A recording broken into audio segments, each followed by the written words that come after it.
The weather outside was damp, a light rain was drizzling down. A strong wind was blowing. In the yard of a dilapidated house, a young girl was washing laundry in a trough with laundry soap. The water had long ago cooled down and her hands were getting tired. When she finished her work, she began to hang the clothes on the ropes.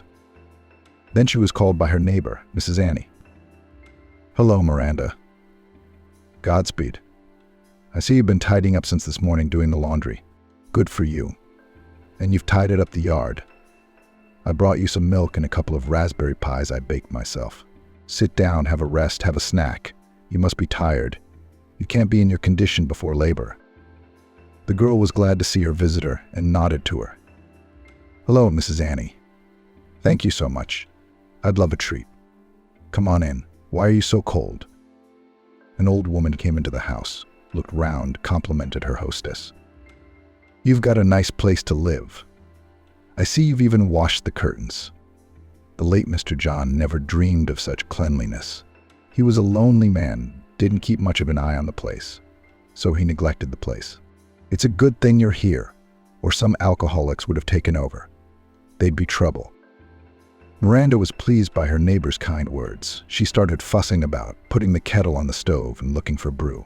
During the conversation, Miranda ate pies and treated her neighbor to apples from the abandoned orchard. Mrs. Annie looked at the girl and shook her head. "You're a good girl. You're not lazy. You're a hard worker. Tell me, how did you end up on the street and get pregnant by someone you don't know? You're still a child yourself. Don't you have any relatives? No one to help you. It's going to be hard on the baby." Miranda finished her meal and frowned, shook her head negatively. "I'm an orphan, Mrs. Annie. I grew up in an orphanage. My mom gave me up in the hospital and ran away, so I never even knew a normal family. I had a friend at the orphanage, Alex the Daredevil. He was feared by all the guys. He never gave himself an offense and did not obey anyone. But I was always loved and cared for in a special way. First as a brother, as a friend, and then, in general, we fell in love. It was Alex who encouraged me to run away from the orphanage. He told me so beautifully that there was freedom and real free life behind the iron fence, that we would love each other and travel the world, and no one would scold us and punish us. I was sick of the orphanage myself. I'm used to going everywhere with Alex. Where does he go? Where he goes, I go. So I agreed. And I was 16 then, he was 17. It seemed like we had our whole life ahead of us. But things didn't work out the way Alex promised. Well, we ran away, but we jumped on a train and traveled 1,000 kilometers without a ticket. It seemed so fun and exciting, running away from the controllers and the tracks. That's how we got here. What's next? Nowhere to live, no money. My granddad's friend, Mr. Gary, took us in. I was just a kid then, no job, no papers. So Alex went down the wrong road, started stealing things. Then he was at the market, stealing wallets and phones from passers-by. I didn't know anything for a long time. He lied to me that he went to the market as a part-time worker, unloading a lorry with goods, and I naively believed it. I didn't realize anything for a long time. Eventually, we rented a room. I got a job at a fruit stand selling fruit. I thought we'd always be together. Life seemed to be getting better. The news of my pregnancy shocked both Alex and me. We weren't ready to be parents. I'd only just turned 18. At least I got my passport, although it was a bit of a hassle. I had to lie about losing my birth certificate. We started fighting. I insisted that we get married. The baby needs a father. Alex was pushing me to get an abortion. And then the police came to our house and Alex was rounded up and taken away in front of me. And they searched my room. That's when I found out everything. Even the earrings he gave me were stolen. My fiancé went to jail. He got 5 years, but the owner threw me out of the room. That's how I started to wander. Thanks for letting me live here. It's better than the streets. What do you do now? I don't know. Mrs. Annie, I've regretted running away from the orphanage 100 times. It's just ruined my life. I could have got a place to live as an orphan. And what profession? I'm stupid. That's what I am. The neighbor shook her head, pitying the girl. Yes, you've made a mess of things. What can I say? But you hang on. If you need anything, come in. I'll run, or my grandfather will probably have lost me. After her neighbor had gone, Miranda was upset. Unpleasant memories and gloomy thoughts about the future came back. She got dressed and decided to go to the shop. They were selling food at a discount today. Miranda lingered on the bridge. She leaned her elbows on the railing and looked down. Sometimes she felt so sad and even had bad thoughts. But she did not dare to take such a step and just fell into a daze, looking at the water running below. Suddenly, an expensive car passing by slowed down sharply. A beautiful, expensively dressed lady got out of the car and walked resolutely towards Miranda. The poor girl was even frightened. There was no telling what she had in mind. She might even bully her because of her poor clothes. But the stranger smiled amiably. "Excuse me, are you unwell? I was just passing by and thought you were going to jump. I couldn't help but stop." "Yeah, I was just thinking about it. There's nothing wrong with me. Thank you." The stranger suddenly looked intently at Miranda's slightly protruding belly from underneath her old jumper and suggested, "Look, do you want to earn a large sum of money and do nothing? Well, almost nothing. My name is Brooke, by the way. What's yours?" "I'm Miranda. I don't know what you're talking about. It's not like that. You don't just suddenly get offered money." "I don't like this. Although I must admit, I could use every penny right now. You see, I'm pregnant," Miranda said. Brooke began to explain to her patiently. "That's right, you're pregnant. That's exactly what I need. You see, I have a fiancé, a very rich and successful businessman, and we're getting married. And I lied to him about being pregnant. I even put on a belly pad. All delayed with a visit to the doctor, but my fiancé lost patience and demands that I bring him the results of ultrasound and register. Then what will I charge him? You see, my deception will be exposed, and then there will be no wedding. William won't forgive me for lying like this. I mean, you and I look exactly alike. Look at our hair color and height and figure. I want you to go to a fee-for-service ultrasound clinic tomorrow instead of me. My fiancé picked it out. You're not risking anything. I'll give you my documents. You'll take the test, get the results, give them back to me. That's the job. And I'll pay you handsomely for it. Do you agree?" Miranda was shocked by what she heard. "Why do you want to do all this? Because sooner or later your fiancé will realize that you're not pregnant. And then what?" Brooke waved away. "What do you care? I'll say I lost the baby, and that's the end of it. I just want him to marry me, and then we'll see. I'll think of something. So what's up? Do you want the money? Or should I look for another candidate near the antenatal clinic?" Miranda hesitated. On the one hand, she knew she was being dragged into something bad, but on the other hand, she was on the edge. There was so much to buy for the baby. So why not go for this madness? Where else could she get a job like this? And the girl nodded. "Okay, I'll do it. Where and what time should I come over tomorrow? And I need an advance. I don't want to be cheated." Brooke laughed. "I see you're not a bad guy. Here you go." Brooke pulled out the money, and that's just the deposit. "You'll get the rest when you give me the results. And now the most important thing is the difference between you and me, you understand? Get in the car, let's go. We need to get you cleaned up. Otherwise they won't accept such simple things in an elite clinic. Our whole plan will fail." Brooke put Miranda in the car and drove her to the spa. There, in a couple of hours, the girl was transformed. She had never felt so blissful from the various masks, facial massages, and pleasant treatments. She got a neat manicure and a haircut like Brooke. And when she walked out of the shop in a beautiful long dress and booties, even the customer was delighted. Nothing reminded her of her past life now. Miranda felt as if she had entered another dimension. She didn't recognize herself in her new appearance. There, now it's in order. The rich woman was pleased. Here's the address. Meet me at the clinic gate tomorrow at 9. I'll give you my papers. That's it. I hope everything will work out. A wedding and a happy, trouble-free life are at stake. Back in her ramshackle house, Miranda felt sad. This is the end of the fairy tale. She slept badly, tossing and turning, nervous. She wondered how it would go tomorrow. What if the doctor suspects something? How would I get out of it?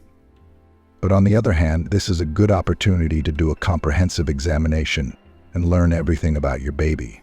A, be what it will be. On the morning of the appointment, Miranda took Brooke's paperwork and walked to the clinic. Everything went smoothly at the front desk. The receptionist didn't ask too many questions and gave her a ticket to the ultrasound room. But when Miranda entered the room, she gasped. There next to the doctor sat some nice, well-groomed middle-aged man.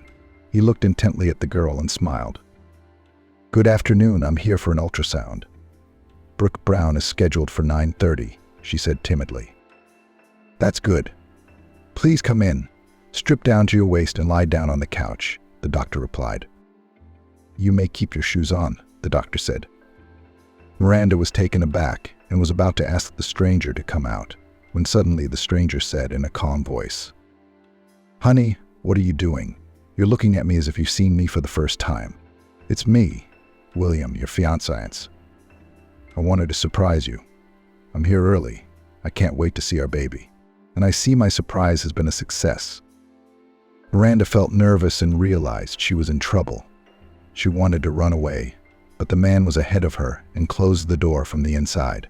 Then he grabbed the fake bride firmly by the arm and said sharply, "Now tell me, who are you? And why are you holding my Brooke's ID? What kind of circus is this, anyway?" Miranda became completely confused and cried out in fear. Confused, she explained everything as it happened. "I'm sorry, I didn't mean to. I just needed the money badly. So I agreed. That woman met me by chance. So she offered to go to the ultrasound instead of her. I'm really pregnant, and my fiancé's in prison, and I'm struggling to make ends meet. I live in an abandoned house. Is that how Brooke wanted to tie you down and marry you? I'm so embarrassed. Can I go now? Please let me go." William could see that this poor, confused girl wasn't lying. Brooke must have really worked her over. He replied peacefully, "Wait, since you're here, then have them give you an ultrasound. The appointment is paid for anyway, and I'll at least look at someone else's happiness. And then you can go. You give Brooke what you owe her, and I'll deal with her at home. I won't involve you. After all, it's really not your fault." Miranda exhaled and lay back on the couch. The doctor was running the probe over her abdomen and showing on the screen. "Okay, 18 weeks, you're having a boy. Look, your heart is beating. There are no abnormalities. Amniotities is enough, blood flow is not disturbed. The pregnancy is progressing normally. Everything's fine. So take care of yourself and get ready to be a mummy. All the best to you. I'll give you the report now," the doctor said. Miranda was about to leave at last, but William called out to her again and suddenly suggested, "Listen, Miranda, your money is tight, but come and work for me in the garment factory. I'll find you a simple sit-down job because we're short of people, we're completely swamped. Here's my card. If you think about it, give me a call." The girl did not know how to thank the man and immediately replied, "And there is nothing to think about. I agree. Tomorrow I will come to register. Thank you very much. And again, I'm sorry I agreed to participate in this scam." Miranda ran out of the clinic like a scolded woman. Brooke was waiting for her at the agreed-upon location. She asked her impatiently, "How did it go? Tell me, don't drag it out. Here, take this. I earned the money." Miranda handed over both the documents and the ultrasound report and only hastily replied, "The baby is fine. I don't need any money. I'm going to go. I have to go. Excuse me." Miranda ran without looking back. Her mind was in chaos. She'd done everything right, but she hadn't told Brooke the truth, that her fiancé knew about her lies. How could she tell if the businessman was so kind and offered her a good job? How could she not honor his terms? "Yes, I'm in a bind," thought the girl. It was only at home that she finally breathed freely. Brooke twisted at her temple. What a crazy woman, living poor, and she didn't take the money. That's it. Now I have irrefutable proof that I'm pregnant. William will be delighted, and the wedding will be soon. She flew home as if on wings and was surprised that the groom was already home. He was usually at work at this hour, The woman immediately decided to share the news and with a solemn look handed him the ultrasound result. "Honey, I've been to the doctor. Look at this, the baby is fine. 18 weeks, so we can't wait to get married, or I won't be able to fit into any dress soon. What happened to your face? Aren't you happy?" she asked. William suddenly seized her wrists, gave her a painful squeeze, and at the same time shouted, "Well, you're a cunt, Brooke. Do you take me for a fool at all? Do you want me to tell you whose ultrasound result this is? Miranda Morris. I was really surprised to see her in the doctor's office with your paperwork." He, taking off his jumper, continued, "I even wonder how you faked a pregnancy." And he ripped the clothes off the bewildered bride with force and saw the false belly. The man grabbed his head and screamed, "Ugh, what an abomination. Why? Tell me, why did you set all this up? Why did you drag a stranger into your play? What did you want? And then what? Would you get someone else's child or something? Answer me something. I want to understand how your sick brain came up with this crazy idea. Are you crazy?" Brooke sobbed and tried to justify herself. "Well, I'm sorry, honey, please. Yes, I lied to you about being pregnant. I mean, we had a big fight back then, and I was so scared that I would lose you forever. But then I didn't know how to tell you the truth. I love you, William, and I want to be your wife." The man was shocked. He clenched his fists and went at Brooke. "Get out of my house immediately and take your junk with you. You're a monster, Brooke, and you and I have nothing to do with each other anymore. I don't want a wife who lies and tries to tie me down with a false pregnancy. It's unbelievable. I don't want to know you anymore. I mean, what kind of family do you have? And you grow up to be such a bitch." Brooke was frantically packing and getting angry. "You're such a bitch, Miranda, because you knew I'd get in trouble at home and you didn't say anything. That's why you didn't take the money. Wait a minute, you beggar. My tears will be poured out for you. I'll give you a life you'll regret." William and Brooke broke up. The man did not want to hear about reconciliation, and the bride canceled the wedding. Miranda went to her new job. The shop was bright and clean. The team was good. She was welcomed with friendliness, sat down to punch buttons. The work was sedentary and not difficult. The girl liked everything. She was happy that before giving birth she would be able to earn money for everything needed for the baby. She wasn't so scared now. William looked at the new employee, asked the foreman about her work, and was satisfied. He had taken her for a reason. The girl turned out to be diligent and hardworking. She fulfilled the plan. She was praised. A month passed. Miranda was no longer sad. Life slowly got better. Now the girl had money for clothes and food. One day she came home from work and saw a terrible picture. Her dilapidated house had burned to the ground. Neighbors were standing around. A fire engine was dousing the fire. Miranda squeezed her eyes shut. She couldn't believe that now she had no place to live again. All her belongings were burned. At least she had her passport with her. Her neighbor, Mrs. Annie, wailed. "What misery in this village. It attracts bad luck to itself. How can it be? Why should I be surprised? It's an old house. Maybe the wiring shorted out. How are you going to go back to the streets? Let's go to my place. You can't go outside, and the nights are cold. Come to my place, you'll spend the night, and then we'll see. Where would you go with a belly?" Miranda cried inconsolably. Once again her life was ruined. She wandered after the old woman. She fed her and put her on a cot. The girl heard Mrs. Annie's husband swearing softly. "Have you gone mad, Annie? Why did you bring that pregnant girl here? Is she going to live here now? It's probably her own fault the house burned down. Why do we need her problems? We don't have much money and a lot of illnesses ourselves. She can stay the night and then she can go. She can make her own way." Mrs. Annie shouted at her husband. "Oh, be quiet. Don't shout. She'll hear you. I feel sorry for Miranda. She's a good girl. We won't be poor for a bowl of soup." The guest cried quietly. She did not know how to go on living, and she could not sit on the neighbors' necks for long. The next day Miranda was not herself at work. Tears were choking her, and she shared her grief with one of her co-workers. Everyone sympathized with her, and the news that the new girl's house had burned to the ground reached William a couple of days later. He immediately summoned Miranda to his house. The frightened girl timidly entered the principal's office and stared at him bewildered. William started the conversation. "Miranda, why didn't you tell me at once what trouble you were in? That you have no place to live, that you're wandering around in the neighborhood. You're in your condition. You can't wander anymore. I don't think about yourself, think about the baby. So I'm taking you on as a patron. You'll live in my mansion. Don't think anything bad, I won't lay a finger on you. I just want to help you as a human being. So get ready, finish your shift and we'll go. I'll put you up on the first floor. It's a cozy room there." The girl looked dumbfounded at the principal. "William, this isn't a joke. But why do you need all this? I've got everything burnt down, haven't I? One passport in my pocket is all that's left. I'm nothing to you. I'm ashamed to sit on your neck. It's uncomfortable for me." The man frowned.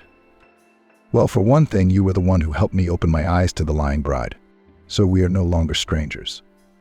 Secondly, you're expecting a child, and I can't just pass by your distress. Things will work out, you'll see. I didn't become an entrepreneur right away, either. I came up from the bottom. And on my way, there were also good people who were kind to me and helped me in many ways. So I just want to help you. That's all." Miranda cried and didn't know how to thank the principal. "William, you're just saving me right now. I was already desperate, to be honest, and I still don't understand how or why the house burned down. I was going to work. Everything was fine. I came to the ashes. Can I help you with the chores or in the kitchen? It'll be easier for me. Thank you. You don't meet such kind people nowadays," Miranda said. William took Miranda to his house, put her up, bought her some clothes and treated her as a friend without any subtext. He himself did not understand why this poor girl had touched him so much. After all, he hadn't been so sensitive before. All career, business, the cycle of events. But suddenly he saw people barely making ends meet. And for some reason he wanted to help Miranda. The girl was at a loss, exhausted. She might do something terrible or disappear into the street. She was still young, still had a lot to live for. And Miranda reminded him a lot of his dead sister. Probably. That's why her fate touched his soul so much. William was not lazy and learned from the fire expert about the causes of the fire in the house where Miranda lived. And he was shocked, he said, most likely arson. And then the man was struck with a terrible hunch. What if Brooke was getting back at Miranda? I mean, she'd been cursing her as she left. And now she's periodically stalking him, hoping that something else might work out between them. Brooke was sitting at the bar at the same time, nervously finishing her third glass of cocktail. There was a restlessness in her soul. She had never been able to accept defeat. No one had ever left her like this before. So what if I lied a little to speed up the wedding? So now what? Everything's fallen apart because of it. But instead of blaming herself, Brooke was angry at Miranda. She couldn't forgive her for keeping silent. She thought that girl was the one who had ruined everything. Some random suitor was sitting across from her, showering her with compliments, but it only annoyed the woman. And then her mobile phone rang. "Good evening, Brooke. This is your fiance's accountant, Terry. I've got some news I wanted to tell you. I nearly fell out of my chair when I heard it. We got a new girl here, Miranda, orphan, works in the sewing room. Anyway, her house burned down. So our director put her up with him today," the woman said into the receiver. "Who told you that? I won't say, but the information is correct. We're all shocked. The girl is poor as a church mouse, and she's pregnant." Brooke even turned white with anger, pressed her lips together and thought, "Look at her, what a bitch. Pretending to be a sheep, crying, and then sneaking into William's house. She probably jumped into bed, even though she was pregnant. But I'm not going to let it go. And William's good too. So some foreign girl is now worth more to him than a proper bride. Who the hell does he think he is? We've got to do something and get this imposter out of here. I'll do my best, but I'll get it done." Meanwhile, Miranda was settling into William's mansion. She was not used to such luxury at first. The guest tried to be useful, helping the cook, cleaning.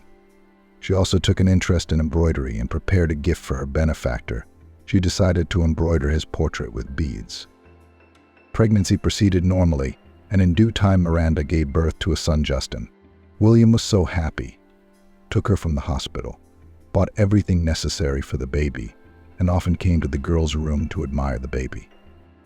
The man wanted children very much, but his personal life was not going well, and this desire was postponed for later. William furtively watched Miranda, saw how much she loved her son and cared for him, and sighed to himself. Deep down, he liked Miranda very much. They talked a lot now, but both of them were afraid to talk about the most important thing, their feelings. "You and I are alike, Miranda," William once said. "I too was brought up in an orphanage until I was 10. I don't know anything about my parents. I had a little sister, Betty, and you look a lot like her. But the little one died. She was born with a weak heart. That grief really got to me, and I withdrew. I didn't talk to anyone. But I was lucky. I was adopted by an older woman, our carer. It just sort of worked itself out." William continued to talk about his life. "At first, Mrs. Charlotte would just take me to her house at weekends. I was drawn to her because she was kind and gentle and gave me the warmth I was missing. And one day I said to her, 'Aunt Charlotte, can I call you Mum? Don't leave me, okay?' She cried, held me close, and we never parted again. When I started living with my foster mum, everything in my life got better. I finished school with a medal. My mum helped me to study at university. She always protected me. I still remember her with love. After university, I decided to go into commerce. I started with small trade. It was hard, but little by little I saved money and opened a mini atelier. At first, there were only 3 workers, and those Mum's female acquaintances, and old sewing machines. But gradually the business went on. Now I have my own sewing factory. But my mum passed away 5 years ago. She had asthma. I hardly survived the loss.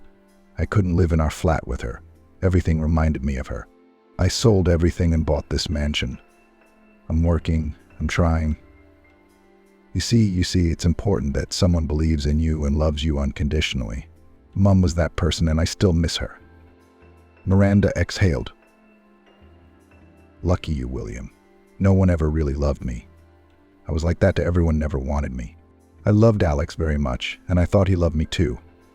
I guess I love Justin the most. It makes me feel good. And I'm so grateful to you guys. No one's ever done so much good for me.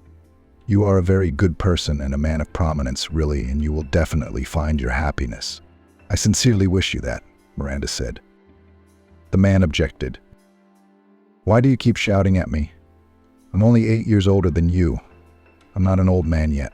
Let's use the first name because it's a bit strange. We live in the same house. We're not strangers." "Thank you for your kind words, Miranda.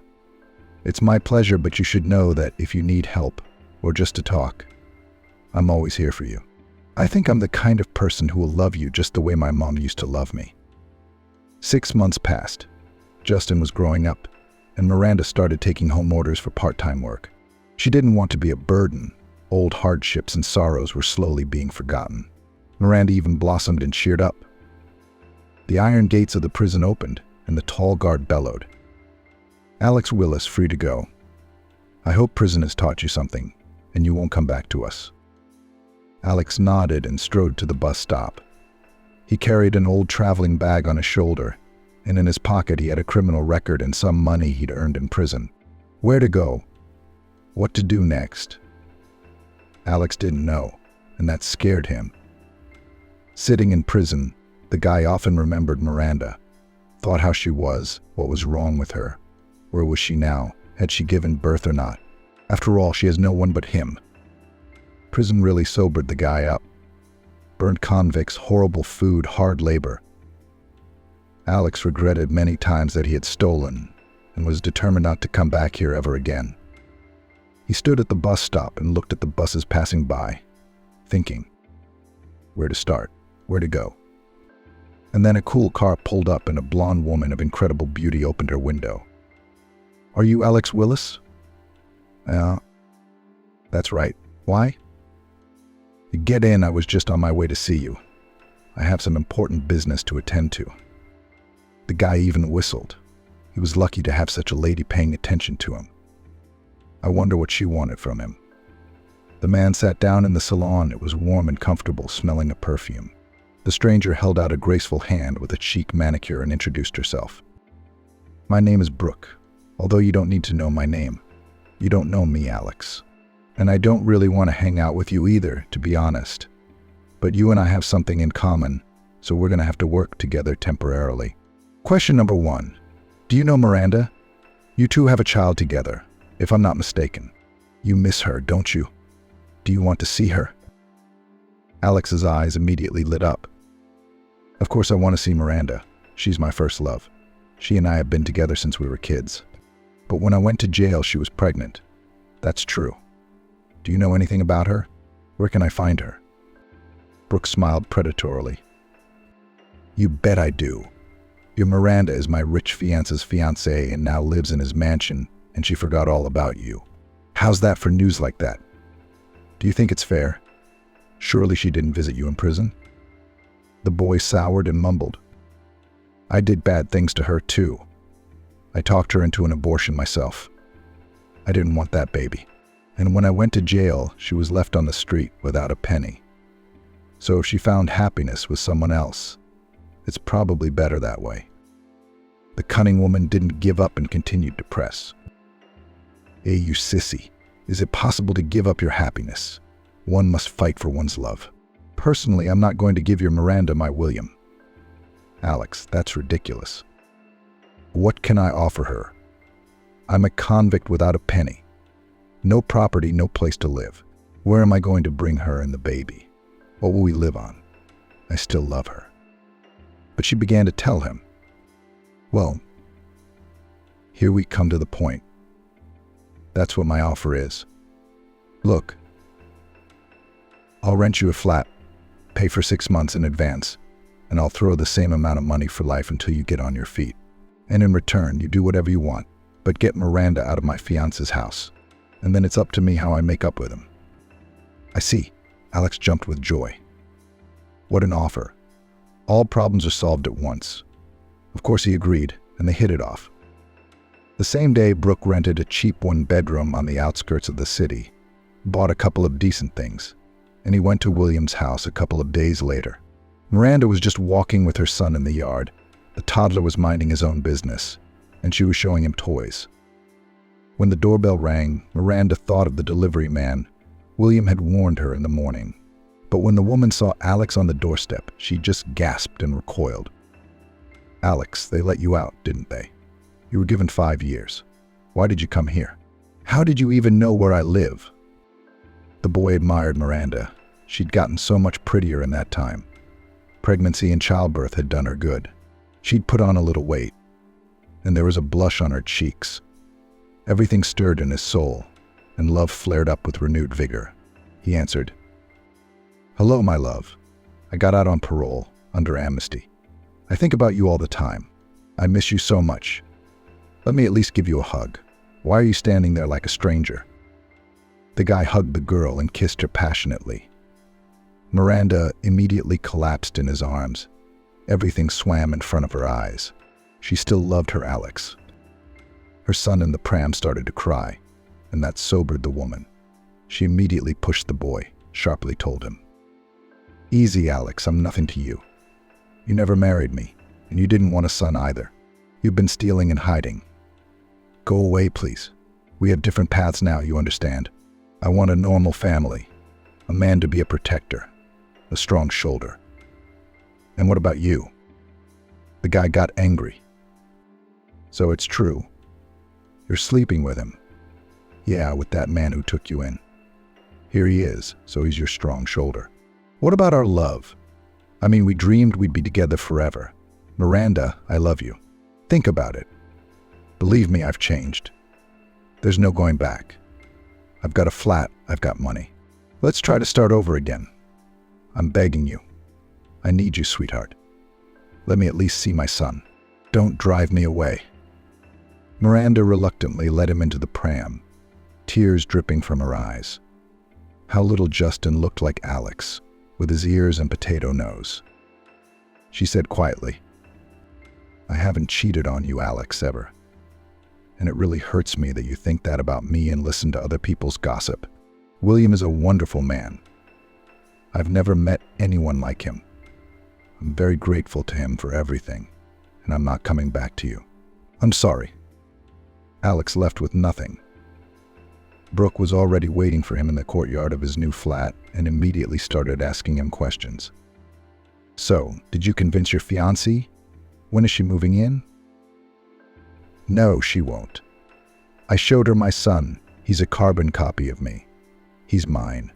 She melted right away, but then she suddenly got stubborn. She said she didn't believe me anymore. She asked me where I got the money from. She probably thinks I'm stealing again. When I saw Miranda, I was lost. I can't be without her. She's mine, full stop.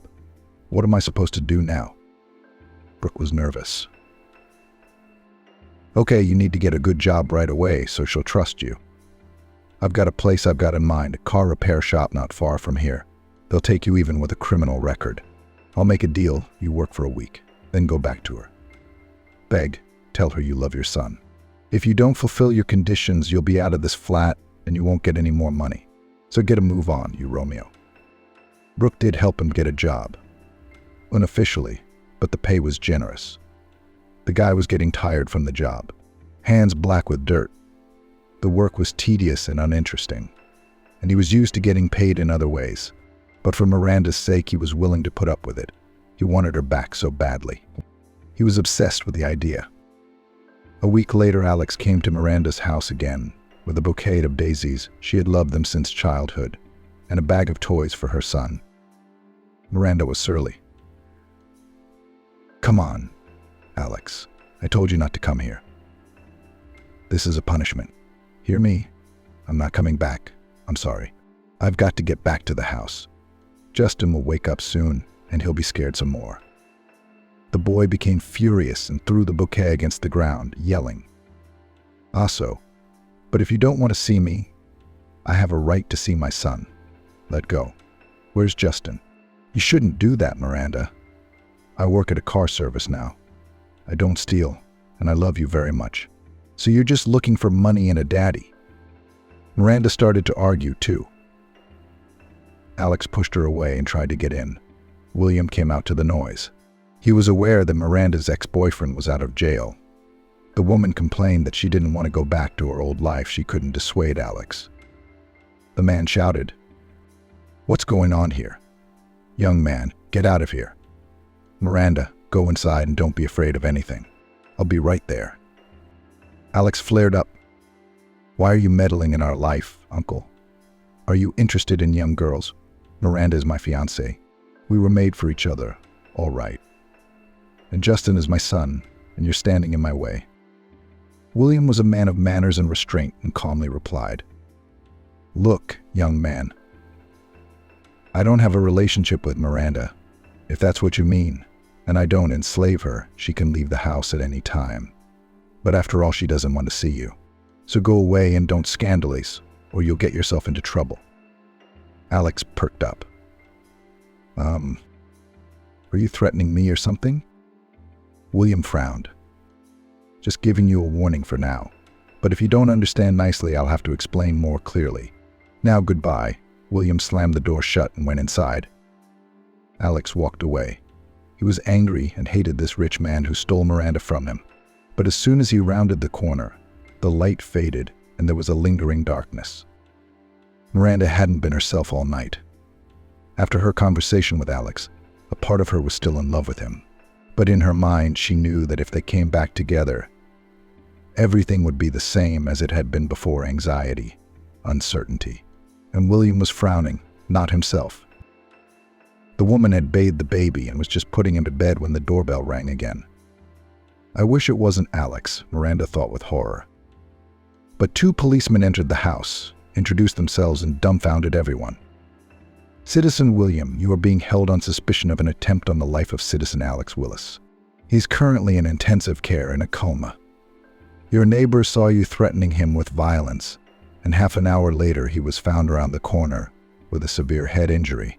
Get dressed, come with us." William was shocked. "Miranda, it wasn't me, I swear. We just talked, that's all. Trust me, it will all be cleared up soon, and I'll be released." This is some kind of monstrous misunderstanding." The woman wept and could not believe what she was hearing. William was taken away, and she began to collate the facts. William had been gone for exactly 10 minutes after his meeting with Alex, and then he'd been frowning all evening, not saying a word. What if it really was him? Poor Alex. What if he dies? William would be locked up for a long time. "I'm a disaster for people," Miranda thought to herself. The next day, she went to check on Alex at the hospital. She was not allowed into the intensive care unit, but was told that his condition was stable and that she would call him if he got better. The girl was only allowed to look at him through the glass. The sight was horrible. A pile of twisted wiring, life support system connected. The boy was as helpless and miserable as he had been when he fell off the high swing in the orphanage yard as a child. Memories came flooding back to Miranda. She cried. She hadn't forgotten William either. She was terribly ashamed that her personal problems had landed him in such trouble. She scraped together all the savings she'd managed to save in 6 months and hired a lawyer. She prayed that William wasn't the attacker, though she wasn't entirely sure. Brooke rejoiced. Her plan had worked. Everything had worked out perfectly. The cunning woman, having learnt that William was in the detention center and Alex in intensive care, and even in a coma, began the most important thing. She brazenly showed up at William's mansion and started kicking Miranda and the baby out. "Well, darling, here we are face to face. You're a nobody here, so get out of here. I'm giving you 12 hours to get the hell out of here. Otherwise, I'll get your father involved, and you'll have to explain why you're living in someone else's house without registration," Brooke said. Miranda was taken aback. "So you're nobody to William either? Why are you bossing me around? Or do you feel like you own the place?" With the landlord in trouble, Brooke had gone wild. Her eyes burned with mad fire. She swung the porcelain vase and shouted, "Oh, you're talking like that? Have you got the courage to speak? I will destroy you and your offspring." She grabbed Justin. He got scared and started crying. Miranda was scared to death for her son and begged, "I'll leave right now. Stop it. Give me the baby, please." Brooke laughed. "That's better. And remember, you show up in this house again, or anywhere near William at all, something bad will happen to your baby. I will not leave you alone. If your Alex wakes up, go to him and live happily ever after. And forget about William. He's not your hero. He's mine. He just hasn't realized it yet." Miranda nodded her head and agreed with everything, just as long as she didn't piss off a more distraught Brooke. She packed up the baby, grabbed her suitcase, and left. She used the last of her money to rent a small room. But what to do next? She didn't know. She didn't want to go back to Alex. Everything inside burned out, and there was no more that love, only bitter residue and disappointment. Now, having become closer to William, Miranda realized that this was exactly what a real man should be: decent, able to solve problems, not create them. Such a man would not lie, dodge, promise something he could not fulfill. She was very worried about William and didn't know how else to help him get out of prison. He didn't deserve this. He was only trying to protect her. A week passed. The hospital called to say that Alex had regained consciousness and had been moved to the general ward. The woman immediately grabbed her son and rushed there. Alex was overjoyed and shone. "Beloved, you came to see me. Thank you. Give me Justin. Please, my darling son, don't cry. It's me, your daddy." Miranda asked sharply. "Alex, tell me honestly who attacked you." "I don't believe it was William. He couldn't have done that." The boy didn't bother to lie. "That Brooke is a real bitch. She heard all about you chasing me away again, and as soon as I rounded the corner, she slapped me. She's a sick, crazy person. Alex, you have to tell the police the whole truth. It wasn't William's fault. I'm the reason he got hurt. Let Brooke answer for everything." Alex immediately took stock of what was being said and gave it out. "I agree, but only on one condition. We'll live together again, get married. I want a family, a son to raise, to love. I'm different now, Miranda. Trust me. And if you refuse again, William will be in trouble with the law. So choose. We've been together since we were kids. I don't want anyone but you." "Honey, yes, I made a mistake. I took a wrong turn, but prison fixed me. No more criminal behavior, I swear. I don't think you're taking his father away from him. We're one, Miranda. And the sooner you realize that, the better. The woman knew it was blackmail, but she couldn't leave William in distress. She had no right, and for his sake she agreed to be with Alex, even though she knew in her heart that they were no longer one. Their tender youthful love and friendship were long past, and nothing good would come of it. But a deal's a deal. Miranda moved into Alex's rented flat. William was released and Brooke was taken into custody. At first Alex really tried. He went to work at the car service, tired, tried to babysit Justin, and tried to get close to Miranda again. But for her, it was torture. She no longer felt anything for her fiancé, and every night she wished that morning would come sooner. As soon as Alex went to work, her soul was torn back to William. The girl was absolutely miserable. Now William came home. The maid told him about Brooke kicking Miranda out. The man was very angry. It was beyond the limit. He started calling immediately. Miranda, thank you for the lawyer, for worrying about me. I'm really touched, honestly. Brooke did a terrible thing. She had no right to kick you out. Where are you now? Let me come over. Come back. I never thought I'd miss you and Justin so much. The house is empty without you. Miranda's heart hammered frequently.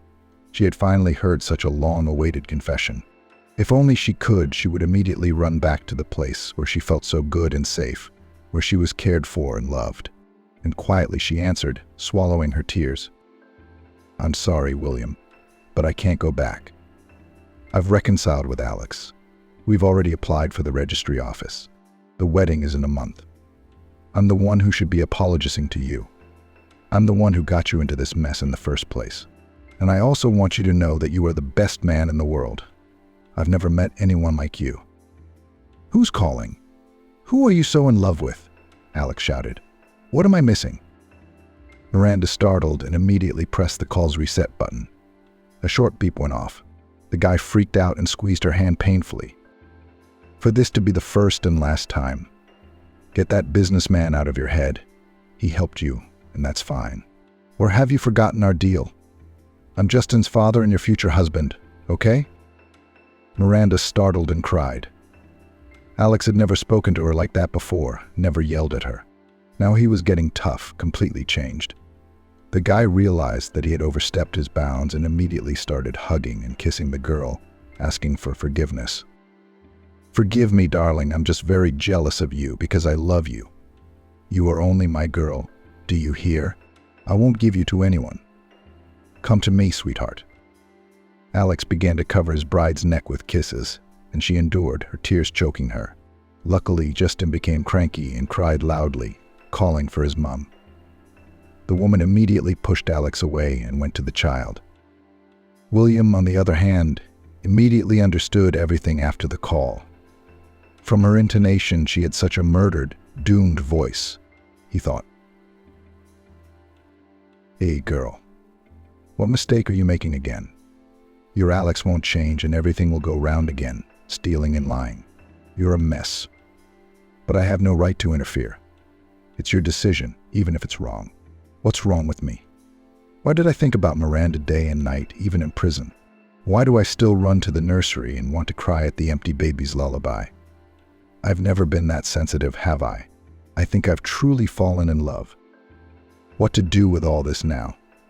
In the meantime, the young couple's relationship had fallen apart. Alex started to disappear again at night. He said it was an urgent order, car repairs. But Miranda didn't believe him anymore, and he started to bring a lot of money. She should be happy, but she remembered all too well how it had ended. Last time she had tried to talk frankly with her fiancé. Well, why did you order such an expensive restaurant? Why this glamour and show? We still have no home, no car, and you are wasting such money. You didn't even ask my opinion. Where did you get all that money from? Aren't you afraid? Tell me honestly, you haven't started doing something illegal again, have you? The boy's eyes flickered. He too hastily, cheerfully replied, I don't make up nonsense and don't get yourself worked up. You like to complicate things without thinking about anything. Relax. Or rather, think about pleasant things. We'll buy you the prettiest dress and choose the rings together, all for you. And the money? Come on, it's just paper. What's there to spare?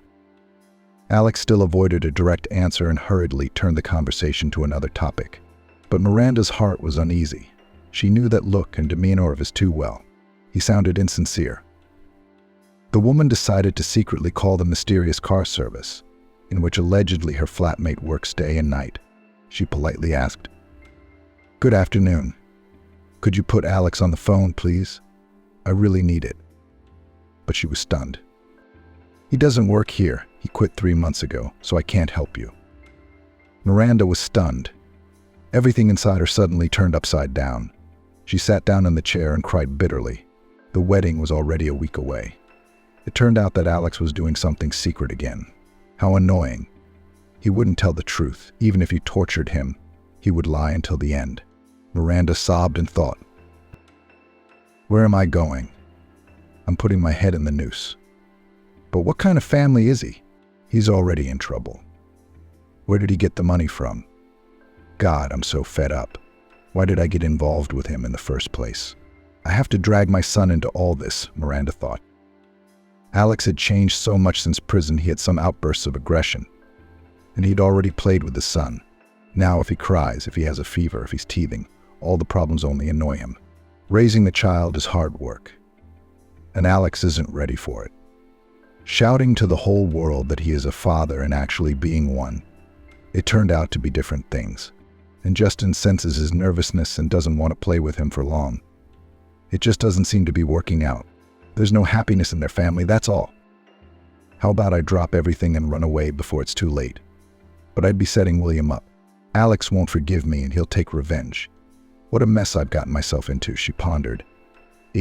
Whatever happens. William didn't waste any time either. He realized for himself that he wanted to tie his life only with Miranda and decided to make a decisive move, as in chess. But so that everything would be clear. The deciding day arrived. From the morning, Miranda got up in a bad mood. She had nightmares and a headache. She reluctantly went to make herself pretty and dressed. 2 hours later, she looked gorgeous. A long snow-white dress with a train, beautifully intricate hair and delicate makeup. Little Justin was dressed up too. He was so funny in a baby suit with a boatie. The groom arrived, rented a limousine, and they went to the registry office. All the way Alex was shining with happiness and told everything about where they would go on holiday after the wedding and how they would live in prosperity. And Miranda was getting more and more scared. She saw the groom cheats and is not ashamed, and she wondered where he'd gotten himself into this time, and when will he be caught? The important lady was broadcasting loudly. "Is your desire to marry free, sincere and reciprocal in good faith? Do you enter into marriage? Please answer, you groom." Alex, without hesitation, shouted, "Yes." Miranda, on the other hand, wanted to shout, "No, I don't want to marry that man." But she had a lump in her throat and quietly replied, "Yes." It was time to seal the marriage with signatures. And then the unbelievable happened. The door of the wedding hall swung open and William flew in like a bullet. He literally pushed the registrar aside and said into the microphone, "Miranda, sweetheart, stop. You're making a huge mistake. Your fiancé has gone back to crime. He recently robbed a big official. He was repairing his car in a car service and found a bank card in the salon. And while the official came to his senses, Alex managed to transfer a huge sum to other accounts. Not by himself, of course. He was helped by cyber criminals. The trio were fully confident they wouldn't be exposed, but the police figured it all out.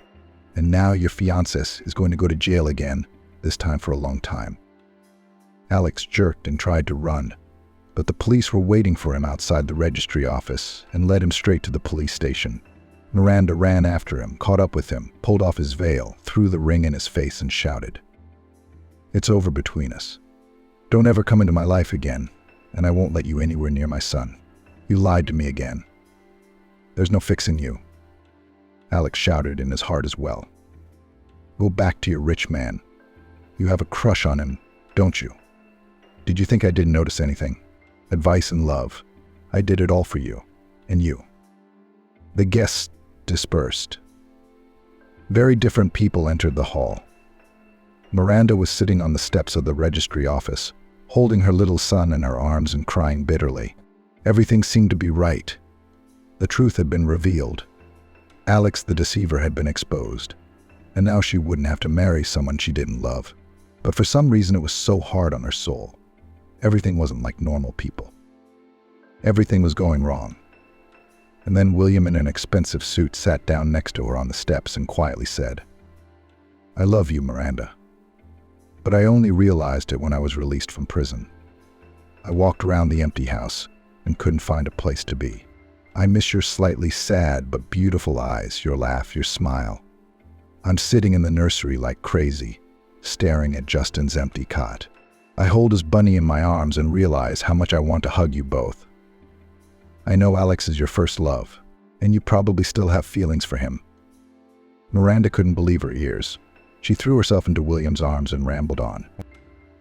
No, you've got it all wrong. Alex was blackmailing me.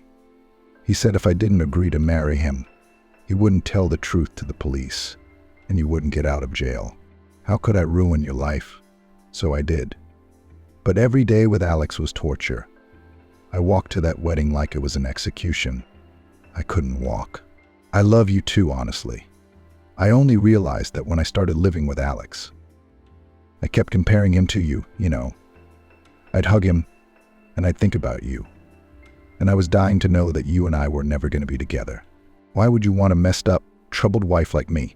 I, in my opinion, like a magnet to myself, misfortune and misfortune attracts. Then the wrong guy met. Then the house suddenly burned to the ground. Then you suffered because of me. With my fiancé broke up. I am already afraid of myself." William hugged her and Justin too and replied, "My silly girl, you're not the problem at all. It was Brooke who set the house on fire. She confessed in court. It had nothing to do with you at all. That poor woman is possessed and needs to be treated. Alex was just a cleverly manipulative manipulator. That's all. Your whole problem is that you had the wrong man around. The wrong man, you know. I'm going to make sure you never cry again. Justin's like family to me now. I'm going to give him my last name, and you're going to be my wife. We're going to be fine, you hear me? I believe it." Those were the most eagerly awaited words. Miranda was perfectly happy at that moment. The three of them sat hugging each other like that. Even Justin was quiet, as if he realized the importance of the moment. The newlyweds coming out of the registry office, seeing this strange couple, suddenly jokingly shouted, "Bitter!" And all the guests immediately picked up and clapped. And Miranda and William kissed passionately. It was so touching and so exciting. Alex was back in jail. He was angry with Miranda and the world. He felt betrayed by everyone, unappreciative of his efforts. He deliberately got into fights and confrontations in his cell, as if he were playing with death. And finally one day he was fatally stabbed with a shiv. That's how Alex's life ended, so stupidly and so ridiculously. It was as if his whole life was a struggle between good and evil, and he didn't know whether to choose the light or the dark side. Her father had helped Brooke get out of prison and had taken her away from the city to a foreign country. Now the woman was undergoing a long course of psychological rehabilitation and treatment. The specialist explained to her little by little that you can't force a person to fall in love or fall out of love. In time she came to her senses and stopped dwelling on her worries and delusions of revenge. And then she met a good man and learned to build honest relationships without lies and blackmail.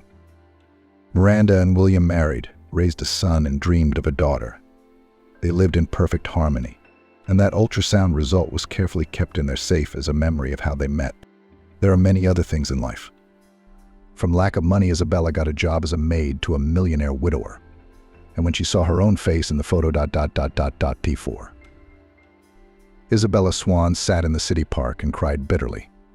For the first time in her life, she was in a situation from which she saw no way out. After all, it seemed that not so long ago the girl was absolutely happy and dreamed of how soon she would get married and together with her beloved husband could create a real family. Unfortunately, Isabella's dreams were not destined to come true.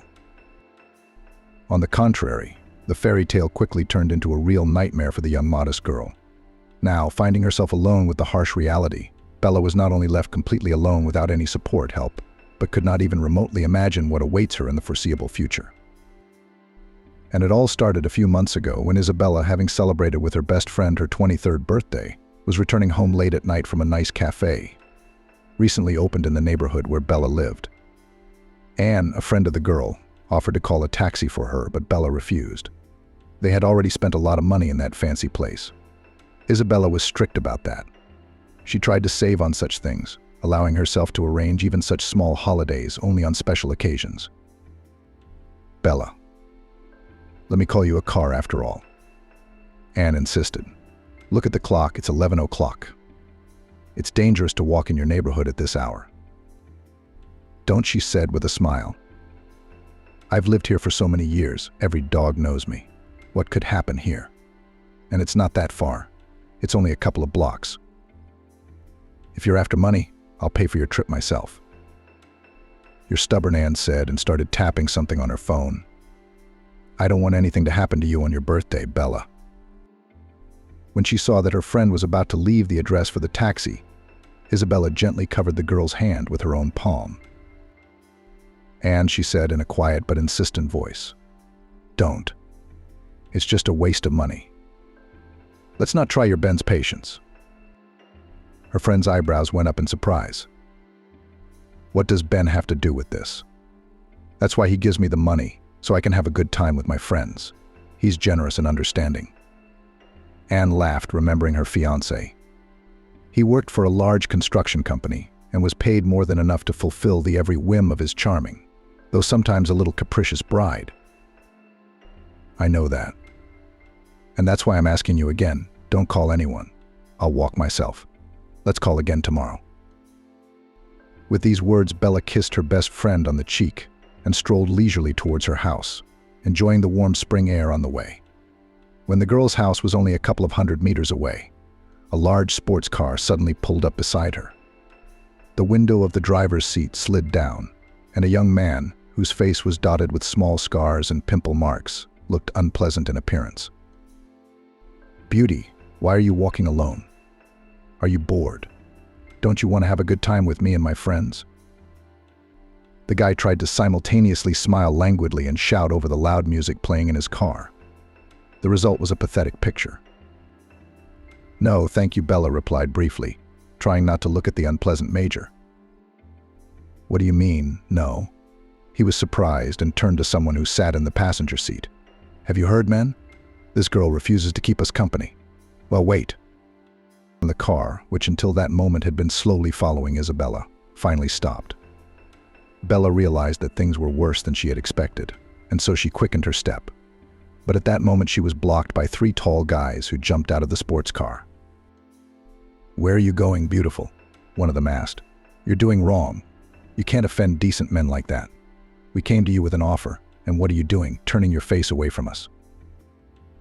Isabella boldly looked all 3 of them in the eye, giving them a disdainful look. Who else would talk about decency here? I told you I don't want to go anywhere with you. Let me through now. Or what? One of them asked, smiling wryly, nudging his mate. Or you'll complain to your boyfriend, or maybe to your husband. I don't see a ring on your ring finger. And a normal bloke wouldn't let you go out alone at a time like this. So don't be a wuss. Just get in the car. The girl choked with indignation, not immediately finding something to say to such a blatant insolence. I'm going to call the police and scream, she finally managed to say. And at that moment Isabella felt the steel embrace of someone's cold arms close around her. She turned round and saw over her shoulder that she had been grabbed by a pimply-faced boy major. Help. Bella shouted as hard as she could, pushing the rest of the air out of her, but was instantly kicked in the throat by one of the muscular scoundrels. Worry as much as you want, if you can, he grinned. Nobody can hear you here anyway. And if they did, nobody would care. You know how our people are. If a girl screams in the courtyard in the middle of the night, it means she's a shallow fool who can't be calmed down by her boyfriend. Should we put her in the boot? No, it's not interesting that way. Shook his head negatively, shook the head of the guy who was the most powerful physique. Let's get her in the saloon, and me and the men will help you. The huge ambo picked Isabella up by the legs, while the second opened the door and the third helped the major and his mate shove the girl into the car. "No, no, please don't. Help," Bella shouted. But she could only manage suppressed wheezes. Her stomach still ached from the impact, and her lungs felt as if all the oxygen had been sucked out of her lungs at once. Just as Isabella was about to say goodbye to her life, imagining in advance how it might end, police sirens suddenly sounded behind the company. Maybe a patrol car was passing by and heard me, the girl thought hopefully. "What's going on?" "Guys, the cops are coming. Let's go," shouted the leader of the thugs. And immediately his grip on Isabella's legs loosened. "Seriously, what are we going to do? Do we take her with us or not?" the major asked in horror. He, too, was confused and had not expected that anyone could see them in such an inconspicuous courtyard. "Leave her," shouted the head jock. "Anyway, she's a wretch, and we won't get any pleasure from her. Consider yourself lucky." Then Bella was roughly shoved out of the car, and the company of scoundrels fled in an unknown direction on their sports car. The girl's heart was beating as if ready to break through the chest and jump out. The unfortunate Isabella experienced such a powerful attack of fear that she was not immediately able to rise to her feet. Her hands and knees trembled and she gasped for air, but she felt like a fish thrown on the ice. For a second she clenched her eyes tightly, trying to calm down and stop shivering. And then someone on her right asked her sympathetically, "Girl, are you all right? Do you need any help? Should I call an ambulance?" Bella looked where the voice was coming from and saw a young man with glasses and a leather briefcase under his arm. He was looking at her with interest while checking something on his phone. Intercepting her gaze, he explained. "The sirens are just a ringtone sound," the guy explained. "I saw that those bastards were going to take you away by force, so the only thing I could think of was to switch on the police siren." "Where did you go?" Isabella asked, looking around for the police, but of course she didn't see anyone. "So no one is coming here then?" "I'm afraid not," the guy shrugged and leaned over Bella, holding out his hand to her. "Let me help you up." Dazed Isabella accepted the help, and the young man, gently holding her by the waist, helped her to the nearest bench, and then gently sat down. "My name is Michael," he introduced himself. "I'm sorry if I didn't stand up for you with my fists. It's just that I don't have the physical fitness to deal with 4 men at once, and I had to act fast." Bella looked at him with eyes full of tears and gratitude. "What are you saying? On the contrary, I am incredibly grateful to you for your resourcefulness. You saved my life. If not for you, I could have been taken many kilometers away from here and probably killed." Isabella couldn't help crying in front of a stranger, the effects of stress. Nothing to be done about it. Please don't cry." Michael tried to calm her down. "Would you like me to walk you home? I'm sure you live around here somewhere." "Yes, thank you," she said, wiping away her tears. "I'm sorry I'm not bothering you with this. You probably need to go home. You're off work." Bella nodded at his briefcase, but Michael smiled good-naturedly. "Yes, my boss had to call me in on my own day off. As always, it was necessary to do something that could wait until Monday." The girl smiled back and gave him her hand. "Isabella, it's a pleasure to meet you. As strange as it may sound, I'm very glad you were called into work today." The boy laughed and shook her hand. "Me, too. Well, let's go." And they walked the remaining distance to the girl's house. On the way, they didn't talk about anything else. But just before they drove up, Michael asked Isabella for permission to meet with her again, to make sure that she had come to her senses. "Sure. Let's meet at Main Street Ice Cream," Bella suggested. "I love ice cream." "Great." Michael responded and smiled a charming smile that gave Isabella butterflies in her stomach. It was surprising and pleasant at the same time. The girl decided that another meeting with this cultured guy would definitely do her no harm, especially since they seemed to like each other. That night, Isabella was not immediately able to sleep. Too many conflicting emotions raged inside her, paralyzing fear and humiliation from the scumbag story. But at the same time, deep in her heart, she felt a warm sympathy for Michael, who had saved her. He was like a knight on a white horse, only fighting not with a sword, but with his own wit and ingenuity. This turn of events excited Bella, and she looked forward to the next meeting with her new acquaintance. And she was eager to get to know him better. A couple of days later, at the appointed time, the guy and the girl met near the cafe. Michael looked great in his light blue light shirt and light linen trousers. A light beige jacket was elegantly thrown over his shoulders. Isabella was dressed as feminine as possible, a dress with a cherry blossom pattern, light sneaker shoes, and a soft ash pink shawl. The girl had arranged her blonde curls in a beautiful high hairdo, so that the image turned out to be very festive, though simple in execution. When they sat down at the table and the order was brought to them, the couple talked. Bella told the guy about herself and waited with interest for his reaction. She knew that she probably didn't look like any of the girls Michael knew. Fortunately, the guy's reaction was quite positive. "I can't believe you're seriously working at a newsagent's?" he asked with a slightly enthusiastic smile.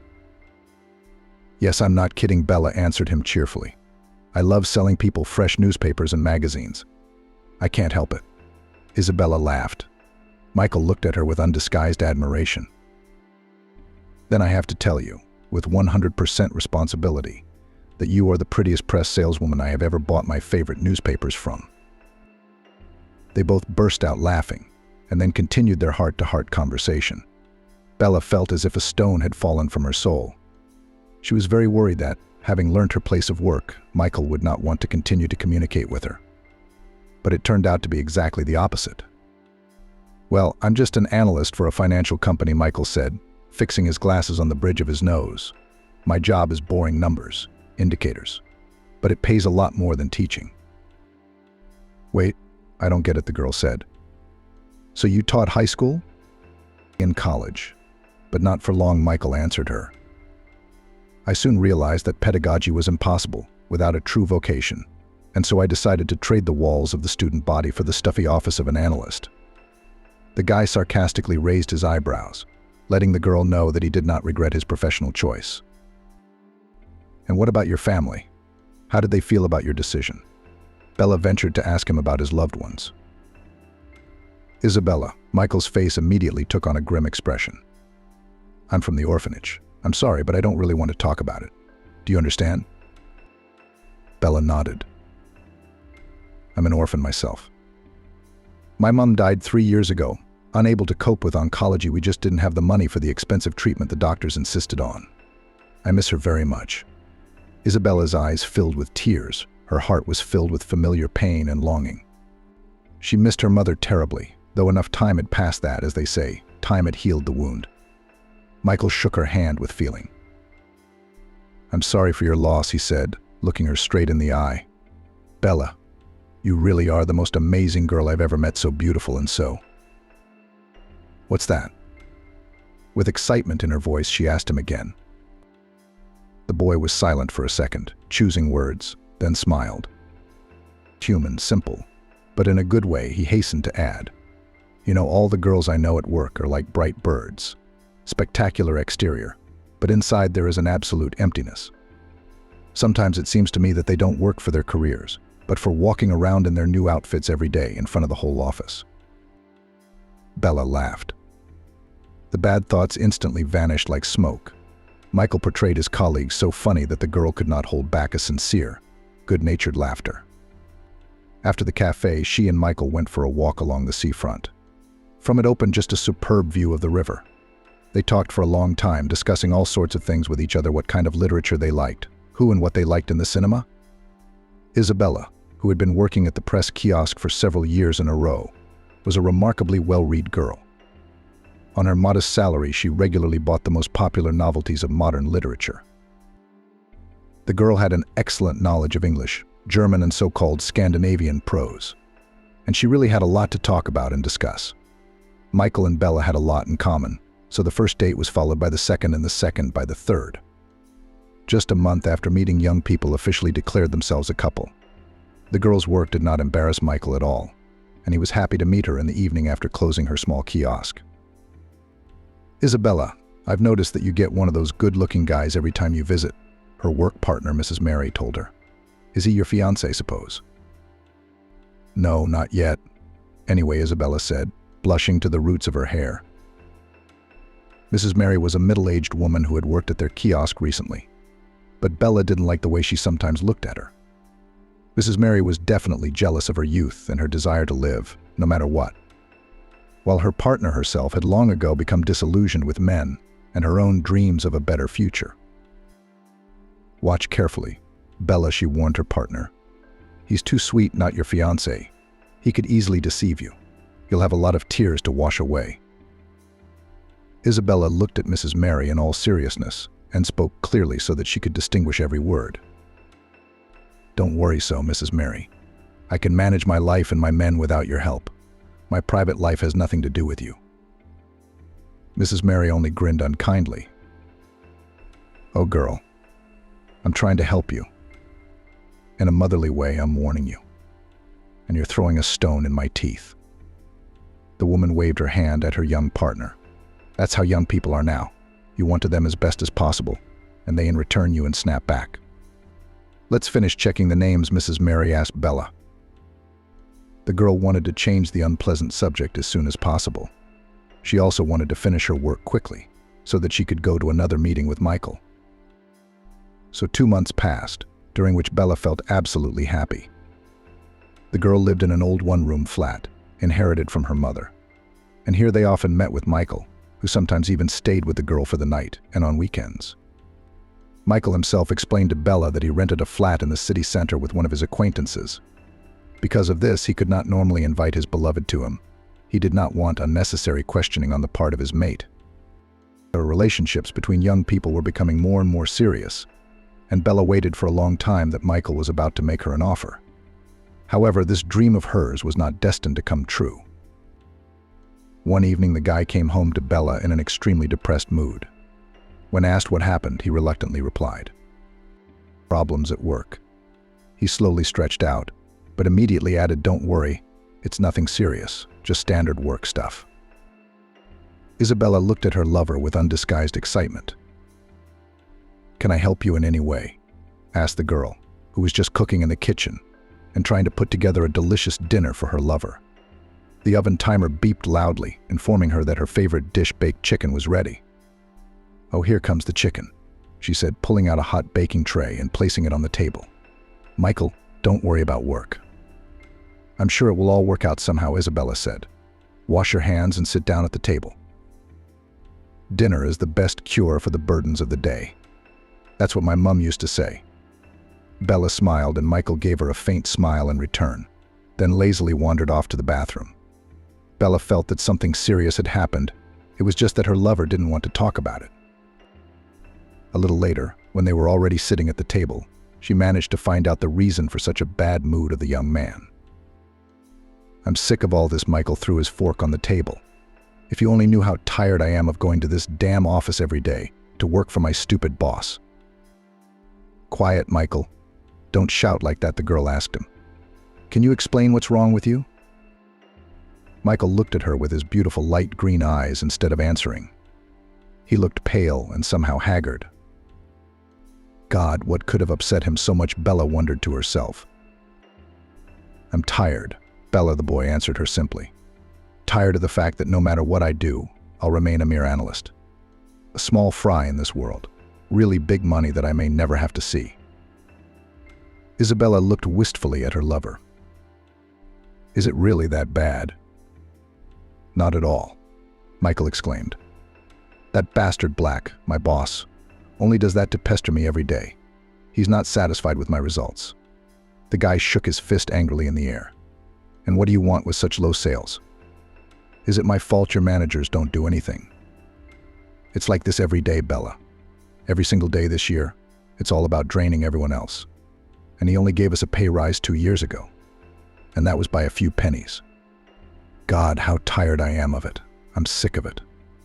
Michael hunched over and wrapped his arms around his head. "God, Michael, calm down, sweetheart. Don't be like that." Isabella stroked his back. "Why didn't you tell me before about how bad it was for you?" "I didn't mean to upset you," Bella, the young man, said. "You're the best thing in my life. How can I put my problems on you?" Bella felt her heart beating harder at the words of her beloved. "You're an important part of my life too, Michael," she answered seriously and looked into his eyes. "That's why we must learn to share everything with each other, both good and bad. Only trust will help us to keep our relationship, trust and love." Michael froze for a second, then put his arms around Bella and kissed her tenderly. "You are the most incredible, sensitive, intelligent and understanding girl in the world, Isabella. I love you." Bella smiled and snuggled against Michael's chest, then asked him in a quiet voice, "If you can't bear to be in this job, maybe you should look for another place. I'm sure that such an excellent specialist like you can find a decent place with a good salary." Michael only sighed heavily and pulled away from the girl. "Well, if it could make a difference, honey. But in every place like this, the same story will repeat itself every time. I'll be working. The others, the ones that came in on the take, will at best do nothing and get the bonus I'm entitled to, and at worst they'll just ruin the whole business. But why do you care so much?" Bella couldn't understand him. If the company goes bankrupt because of the short-sighted actions of its top managers, won't it be their problem? What could be your problem? Michael began to pace her small kitchen. Bella, honey, you just don't understand. If I had a business like this, I would make sure that every employee within my staff was in his or her place. Then I could run things myself, manage the process. We could get married and think about buying our own big and spacious house, having kids again. Cause, what can I give you now? Nothing. I can't do that, Bella. I have to think about tomorrow. I'm a man, after all. Michael went to the window and stared thoughtfully at the silhouettes of the high rises on the horizon. Isabella didn't know how to help her lover in such a situation, so she only asked, "What do you need to start such a company yourself?" The answer pleased her at the same time, but also upset her. "Everything is banal. My beloved money, everything, and always rests on them. Except I can't even get a loan. I don't have anything to pledge to the bank, and the interest rates are crazy. I don't know if I can pay it back." A thought slowly began to form on the periphery of Isabella's mind. She couldn't quite put her finger on what it was, but she seemed to have an idea of how she could help her favorite guy. What if you had a co-signer with collateral who could put in a good word for you in case of emergency? Would you be approved for a loan? Michael turned round sharply, and in his eyes Bella saw a fierce glimmer of hope mixed with uncertainty. "Yes," he said slowly. "Yes, it would greatly increase the chances of success." Bella bit her lip, considering her actions and words. Of course she was willing to do anything for Michael. A loan wasn't such a big deal after all. Michael would put the money to good use, and with his integrity, persistence, and intelligence, he'd be lucky. He will definitely make a brilliant businessman. She was sure of that. "Michael, then consider that you have such a guarantor," Isabella said decisively. "I'm willing to help you with a loan if it will help your dream come true." For a second she thought her lover's eyes flashed with a strange fire. But Bella thought it was probably just a figment of her imagination. Still, the decision of the surety was extremely serious, and the girl could not help but worry, thinking it over. "Isabella, my girl, my angel. Are you sure you want to do this?" Michael asked her, taking the girl by the shoulders. "You just don't have to do it if you don't want to. It's not like I'm insisting. I'm just sharing my thoughts with you." "Oh, honey," don't, she reassured him. "I'm doing this for both of us, for our future together." On Michael's lips played a beautiful, but a little sly smile, as if the guy had already decided everything for himself. Bella thought then that it was, of course, about their house together and the creation of a family. "You won't regret it, I swear to you," he assured her. "As soon as I open my own business and we get the first profit, we'll apply for a marriage license. You'll be my wife, won't you?" Michael asked with a smile, just in case. "Are you still asking?" "Of course, yes," exclaimed a happy Bella and hugged her lover tightly. The next day Michael returned from work, unexpectedly earlier than usual, and immediately rushed Bella, who had that day off. "Bella, honey, I've already arranged everything. My friend advised me a great bank, where the interest is low, and the guarantor can easily become a guarantor. All you have to do is bring your passport and the deeds to the flat." "So soon?" The girl was amazed. "Michael, maybe you and I will choose a bank together a little later. Let's see what other options are available." On the face of her lover ran a subtle shadow of discontent and irritation, but he held back, saying aloud as affectionately as possible, "What to expect, beloved? Suddenly they have such a unique offer with a limited period of time. Now we'll miss it, and that's it. We can consider the idea a failure. The sooner I get the money, the sooner we can start looking at our own place. Don't you want that? And the wedding? I don't know about you, but I'm going to celebrate it to the full." Only nobody has given us any money, yet the girl tried to reason with him. "Honey, please, let's make this decision together. It's all happening too fast." Michael was increasingly difficult to contain his irritation, so he came to the girl and hugged her by the shoulders so hard that Bella involuntarily shrieked. It seemed to her that Michael's usually so gentle fingers suddenly turned into steel pincers. "Ow, it hurts, Michael. What are you doing?" The girl shrieked at him in surprise.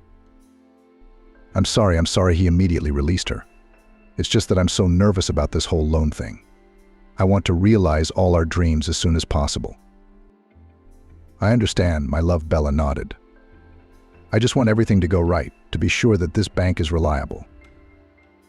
Michael made a resentful face and lifted his chin. "Well, if you don't trust my lawyer friend, then. Remember, you were the first one to talk about trust." The girl finally sighed and agreed. "All right, let's follow your intuition. Wait for me a minute. I'll just change." Half an hour later, they were on their way to the bank branch, where, having shown the specialist all the necessary documents and waiting for the decision of the commission, Michael received his loan, and Bella became his guarantor, offering as collateral his flat. As soon as Michael's account was the coveted amount, the young man immediately began to tell Isabella about his grandiose plans. According to his assumptions, they will have to close the loan in just 6 months, if the idea, which he has been hatching for years, will be a success among his fellow investors. "I've made some connections while working in this stupid office," Michael shared with his beloved, "and a couple of investors have even agreed to listen to my proposals. Only for this I will have to leave the city for a while, purely for work issues related to production." Michael continued to share his plans. "Wait, you mean you're leaving?" Isabella looked at him in surprise. "But why? You don't have a concrete plan for what you plan to do yet. The business you told me about, of course, looks very tempting." But Michael, the guy, rolled his eyes theatrically. "No way, please. How many times do you have to pull me every time? Tell me, don't you believe me? Do you think I'm going to run away with this money and leave you all alone?" Bella's insides tightened. She couldn't imagine such a thing. She trusted her fiancé too much. "No, of course not, honey," she said, embarrassed. "Well," Michael continued, "the investors have privately agreed to take me in and show me possible areas where I can put my future equipment. Isn't that a decisive step in the direction of our dream?" Isabella smiled weakly at her fiancé. She realized that he was trying, as they call it, to strike while the iron is hot, but only in her soul she always had an uneasy light, when she imagined that she and Michael would have to be separated, even if only for a week. "Promise you'll call me every day?" Isabella asked him. "This is the first time you'll be away from me. It's not a test. I'm just worried." Michael ran his hand gently over her face. "I'll not only call you, I'll text you every day," he smiled affectionately. "You'll see you'll get tired of me." They spent that evening together. Michael was with Bella, very caring, tender, and the girl felt herself on the 7th heaven from love. There was no one in the world she could trust as much as her adoring fiancé. The young analyst explained to her that he would take a morning flight to another city, and from there to meet with one of the investors. The girl let her lover go without a second thought and started counting the minutes until his return. A couple of hours after Michael's departure, Bella's mobile phone rang, to her surprise. It was her immediate superior calling, and his tone was not at all friendly. "Well, Swan," he said sharply. "Excuse me?" Bella stammered. She really didn't know why the boss would be so angry with her. She and Mrs. Mary had closed the last shift more than well. There had been no shortages. "Aren't you ashamed of yourself?" shouted the warden. "It's a shame that Mrs. Mary was so worried about you, so protective of you, and you stole from us, you scum." Bella stood in the middle of her small living room and flapped her eyes in confusion. Bella felt as if everything that was happening was not happening to her, as if she were watching some low-brow show on TV. "Mr. Sam, let me come over here now, and you can explain everything to me," she asked. "Because I don't know what happened in there, but I'm sure there's some ridiculous mistake." "You'll come," the director grumbled on the other end of the line.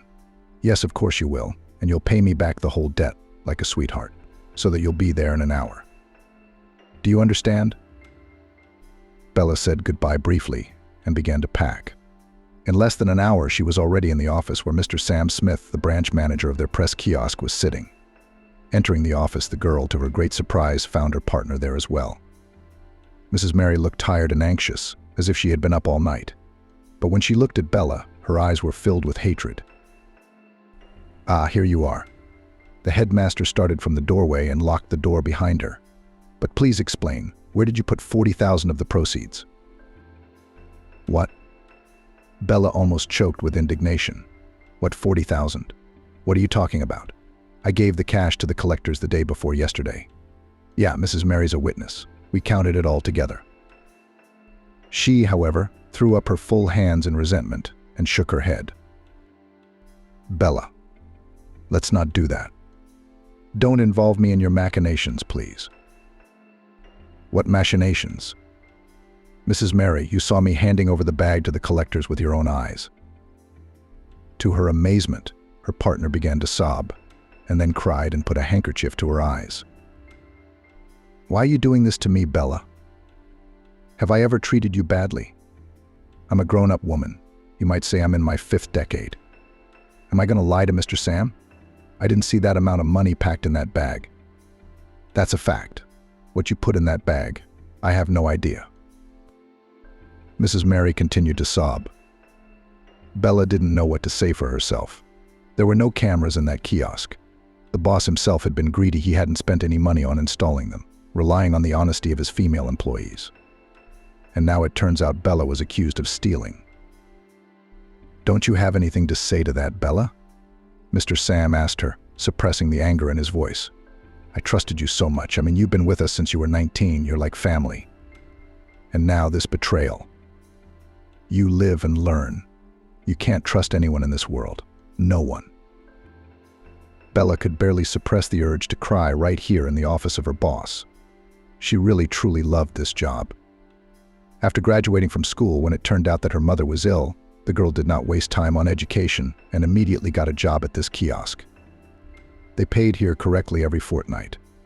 And only this money allowed Bella's family to stay afloat at a time when her mother could not physically work as a cleaner in the local school. "Mr. Sam, I swear to you that I had nothing to do with stealing that money," Bella repeated stubbornly. And then out of the corner of her eye, she saw Mrs. Mary grinning into her handkerchief. Bella realized that she had been set up. "So you don't want to give me that money back, do you?" The boss reached for the receiver of the old telephone. "All right, Bella. Then let the police deal with you.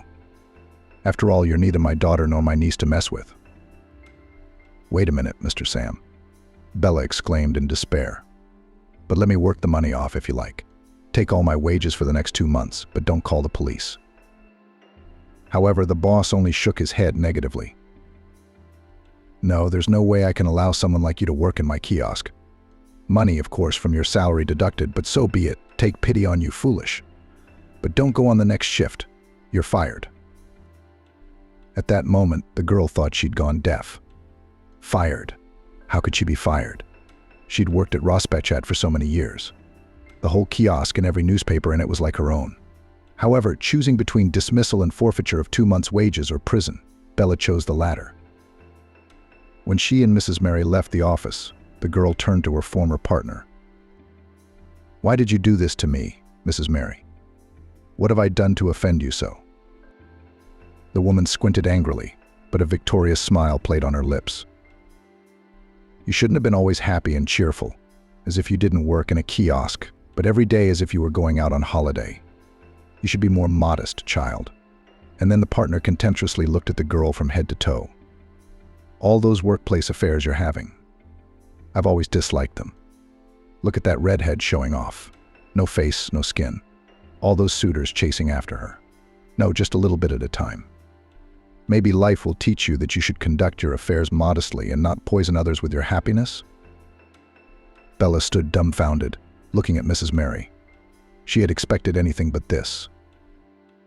"So you were jealous of her, were you?" she asked, tears streaming from her own eyes.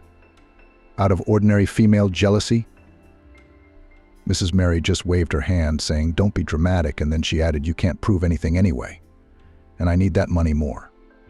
I've wanted to go on holiday to the sea for a long time, but I couldn't get the money I needed." "Be glad you got off so lightly, you fool," said Mrs. Mary. "I've been working in shops for years.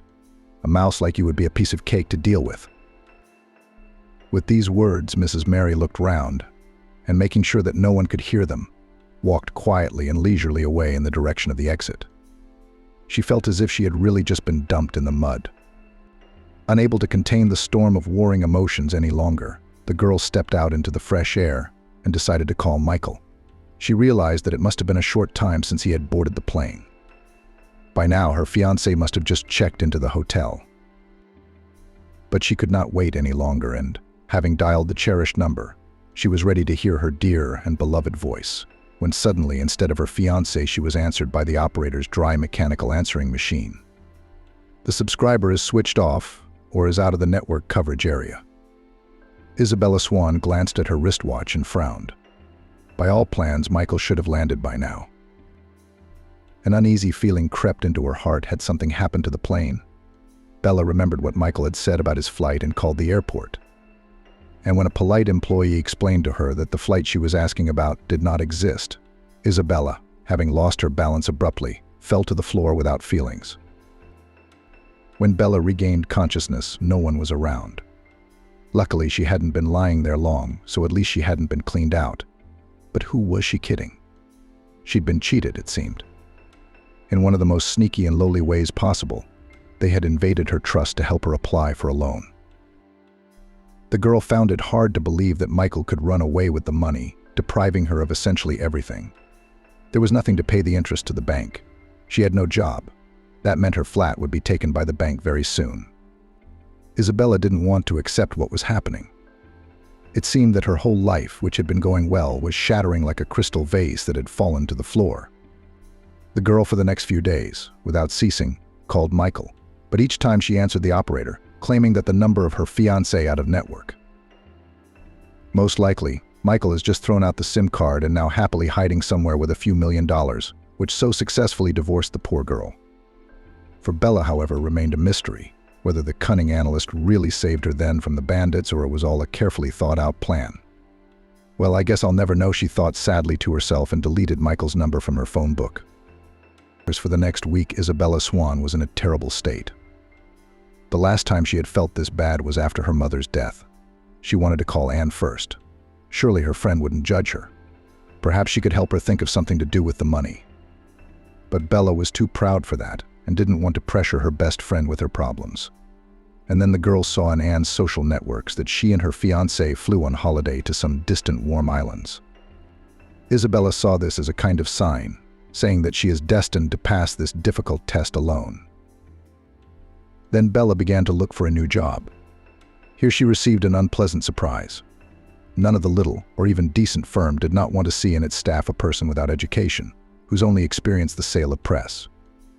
No matter how erudite Bella looked at interviews, the answer was always the same: "I'm sorry, but you are not suitable for us." In the end, despairing, the girl opened a newspaper of free adverts and there unexpectedly saw an unusual vacancy. The country house required a maid with the functions of a carer. The patient was an elderly businessman who, due to illness, could not serve himself. Bella thought that she could help this man because she took care of her mother when she was ill. And the fact that it will be necessary to clean the house, so it's nothing. The salary in the advert promised a very decent salary. So the girl decided to try her luck and called the number given. The next morning, a big black SUV with beautiful license plates picked her up. Bella immediately realized that it was for her, as the day before she had agreed with the manager of the businessman that she would be brought to their mansion. On the way to the mansion, she met the businessman's driver, John Carter. The kind, cheerful chap immediately put Bella at ease.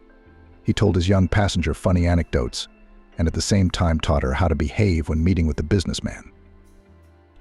"You, the main thing, Mr. Tom Brown, do not be afraid," John Carter admonished her. "He is generally a very good man. Only his fate is not an easy one. His wife died a couple of years ago in a car crash. He's been on the wane ever since.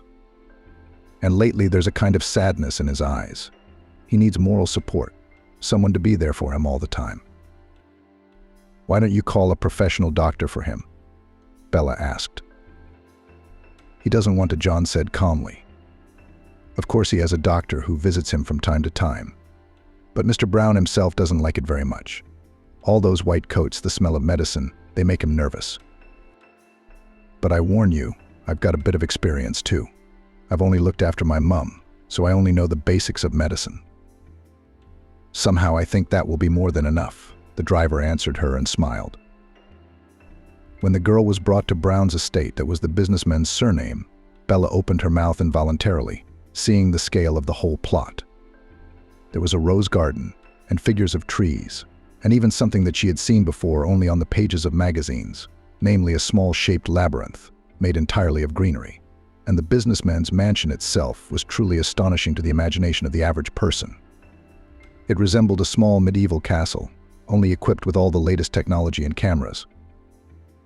Just amazing. Isabella exhaled, looking at all this splendor. "Yes, this house is very impressive when you're not used to it." John stood next to her. "When I first got a job here, I couldn't believe for a week that I could live in such luxury. But then I got used to it." A little later, the manager scrutinized Bella's personal file and, to her luck, decided that she was quite suitable for them. Another day was needed to move to the millionaire's mansion all the things necessary for the girl, after which she was fully ready to start work. The girl was taken to the office for domestic staff, where they gave her a uniform and explained her duties. Bella listened very attentively. The last thing in the world she wanted was to accidentally forget something in her long list of daily chores.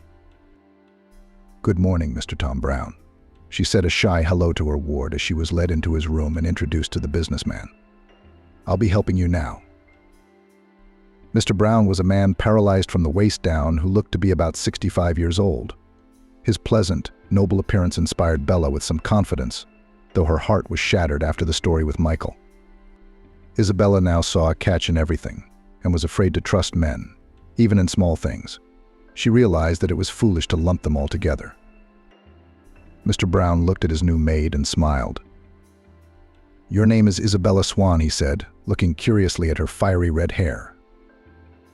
"Yes, that's right," she answered, a little embarrassed. "I applied for a job with you. I was told by the manager that you needed an ordinary man for this position." The millionaire continued to look at her with obvious interest, so that the girl involuntarily became uncomfortable. Finally, he asked, wheeling up to her in his buggy. "Bella, may I ask you an indiscreet question?" Isabella felt herself blushing, but nodded in agreement. "Is your hair naturally this interesting color?" At that moment, Bella's mind began to think that this old rich man might like her not so much as a carer, but as a woman. Fortunately, it turned out not to be so. "Yes, it's my natural color. My mum had the same color." For a second, Bella thought that a slight shadow of alarm ran across Mr. Brown's face, but she wasn't sure. The businessman answered her nothing but offered. "Will you play checkers with me? Can you?" he asked with a slight slyness and winked at the girl. "Of course, I don't like to play chess, but checkers is always welcome." Bella smiled politely and began to arrange multicolored checkers on the board. The maid and the businessman played 3 games at once, after which it was time for a massage and helping the man in a number of other procedures. Fortunately, the girl did not have to do Mr. Brown's bathing. The businessman had a special person from among the domestic servants for this purpose. When all the procedures were finished and Mr. Brown lay down to rest, Isabella decided to tidy up the room. She gathered some things and was about to wipe down the bookcase, when suddenly a loud female voice came from downstairs. "Where's Daddy?" "What do you mean he's sleeping? This is actually my parents' house. I can come when I want. You shouldn't have come," Isabella heard a few minutes later. A strikingly beautiful young woman burst into the room like a whirlwind. It seemed to Bella that before her stood a real supermodel, which she as a child so fond of looking at for hours on the pages of old library magazines. "Daddy, I'm home." "Oh, who the hell are you?" she asked Isabella rudely, and looked her over from head to toe with a frankly snobbish, contemptuous look. "Caroline, calm down. This is my new maid," said Mr. Brown in a hoarse voice. "Isabella, please meet my daughter Caroline." "How do you do?" said the girl, her voice trembling with excitement. But Caroline only turned away, throwing her through her teeth, dismissed. Isabella did not immediately realize that the rich woman was addressing her, but when she looked at her over her shoulder, she quickly left the room. She could still hear Caroline snorting unpleasantly at the door when she was distracted by Mrs. Emma telling her that dinner for the domestic staff was ready, and everyone was already gathering in the staff kitchen. A couple of hours later, when Isabella re-entered Mr. Brown's room, she thought the man looked somehow too pale. "Mr. Brown, what's the matter?" "Are you ill?" Bella asked excitedly and cautiously approached his bed. The man was silent in reply. Something incomprehensible flashed in his gaze. Bella thought that there was something wrong with his heart. She took his blood pressure just in case, and when she saw that the numbers on the display were very high, she rushed out of the room and downstairs. "John. Mrs. Emma. Somebody. Help," she called out. "What's the matter?" asked the butler, followed by the housekeeper. "Mr. Brown's not well. His blood pressure's off the scale. His heartbeat too," said Bella. "Oh God, not that," Mrs. Emma spluttered. "He's having another attack. John, I'll call a doctor. You drive up to the gates of the village. Show the paramedics the way so they can get here quicker. Don't leave your master until the paramedics arrive. Do everything you can to keep him unconscious." Bella nodded and ran back out. When she ran out into the room, she saw that the businessman's skin was already beginning to take on an unhealthy color. In addition, he was shaking as if he'd been electrocuted. Isabella took some ammonia to his nose and put a soft, double-folded handkerchief in his mouth so that the man would not bite his tongue in a fit. God forbid. The girl pinned him to the bed with her hands as hard as she could. 10 minutes later, an ambulance arrived at the millionaire's mansion. The man was promptly relieved of the seizure, and the doctor, looking at Bella, only sadly shook his head. "The attacks have been getting more frequent lately," he said. "We'd like to take Mr. Tom Brown to the hospital, but he's absolutely against it. Stubborn. We've controlled the seizure and given him sleeping pills, so he'll sleep for a few hours. After that, hopefully he'll feel better. It's good that you were there for him. At times like this, it's important to have someone who cares and knows a little first aid." "What is his illness?" the girl ventured to ask. "We're not sure ourselves," said the doctor uncertainly. "At first we thought it was epilepsy. Seizures damage the cerebral cortex, hence the paralysis of the limbs. But now it's too ambiguous to be certain. It could very well be a tumor that we have no way of locating." "So the prognosis is not good at all?" Isabella asked sadly. "I'm afraid that's something I can only discuss with family members." "You are just his carer," replied the doctor, looking sadly at the millionaire. "I think we should all prepare for the worst soon." After the doctors left, Mr. Tom Brown's face regained its natural blush and color. Isabella decided to see which of his prescribed medicines the man had taken last. It might well be that Mr. Brown had an intolerance to one or more of the components of a particular drug, and then much would be clearer. In the process of checking the prescription, she found a strange blue jar at the bottom of the chest of drawers without any identifying marks. There was nothing like it on the list, and it seemed a little suspicious to Bella. She opened the lid and looked inside. At the bottom were several bright red pills, the purpose of which remained a mystery to the girl. Bella asked the housekeeper, Mrs. Emma, about the drugs, but she couldn't give her a clear answer, saying that all lists are strictly controlled by Brown's doctor and his daughter. The medicines are very expensive, so Caroline regularly brings her father everything he needs from the list herself. Isabella, being a kind but fair-minded person by nature, was determined to find out what this medicine was all about. While Mr. Tom Brown was unconscious, the girl read to him classical works of Russian literature, Pushkin's poems, and something from Spanish drama. The man had been asleep for over 10 hours. While putting another volume on the shelf, Bella accidentally elbowed some green book, and it fell to the floor and opened in the middle. Clumsy, she scolded herself, picking up the book. But then she noticed something that made her squat down and fall forward on her knees. An old photograph the size of a small postcard had fallen out of the book. Isabella picked it up and turned it over. At the same moment, the world around her shook, and her eyes darkened sharply. "Mum," Isabella whispered, looking at the photo. The picture was indeed Bella's mother, only very young and beautiful. Isabella recognized the photo immediately, for she had a small silver pendant in the shape of a heart hanging from her chest. One half of it opened if the pendant was pressed lightly. Inside was the exact same photo, only scaled down by a factor of 3. But how could this be possible? Bella asked herself, shifting her gaze from her own photograph to the one she had found in the book. The maid decided not to ask the businessman anything for the time being, as he was already having a hard time. When Caroline arrived the next day, she was in tears as she clung to her sick father's chest. "Daddy, how did you frighten us all?" She spoke in what seemed to be a deliberately loud and false voice. It seemed to be done so that everyone in the house could hear her lamentations. "Come on," Mr. Tom Brown patted her on the back. He had regained consciousness and was beginning to talk and move around in his wheelchair again. "Tell me how your new fiancé is doing. When are you going to introduce him to me?" Caroline smiled so broadly that it looked as if her cheekbones were about to collapse. A little later she answered, "It's so sweet that you're interested in everything that's going on in my life. Soon my beloved and I will surely come here together to ask for your blessing. But you get well first, because I pay such a lot of money to these idlers, and they bring you to a new attack." At the last words, Caroline looked at Bella and John Carter, who were standing there, with such an angry look that it seemed that the beauty had one wish in her heart, that Bella and the businessman's driver would turn to dust right here, right in front of her eyes.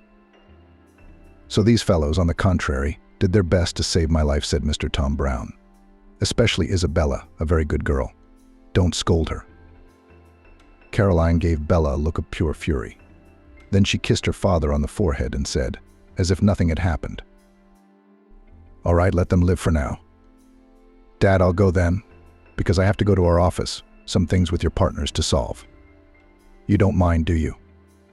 On the face of the millionaire blossomed a benign smile. "Don't worry, sweetheart. I'm just happy that my business has such a worthy successor. Tell Mr. Harper not to rush into another deal. We'll have to see how those Chinese behave." Mr. Tom Brown and his daughter Caroline discussed some business matters, after which Caroline sailed past Bella like a swan across the surface of a night lake, leaving the room. The maid, however, was determined and slipped after the beauty into the corridor. "Wait, please, Caroline," she asked the girl. She stopped half-stepping and turned slowly to Isabella Swan. "Are you talking to me?" she asked, stretching her vowels. "I think you're the only one here. I was checking your father's medication the other day, and I found a strange vial, blue in color, with no labels or inscriptions. It had red pills inside." "So?" The heiress raised her head. "Do you know what kind of medicine it is? It just wasn't on the list. And I think Mr. Tom Brown is allergic, maybe to some drug." "No, that's out of the question," Caroline exclaimed and flung her finest silk scarf over her shoulder defiantly. "I personally buy all my dad's medication.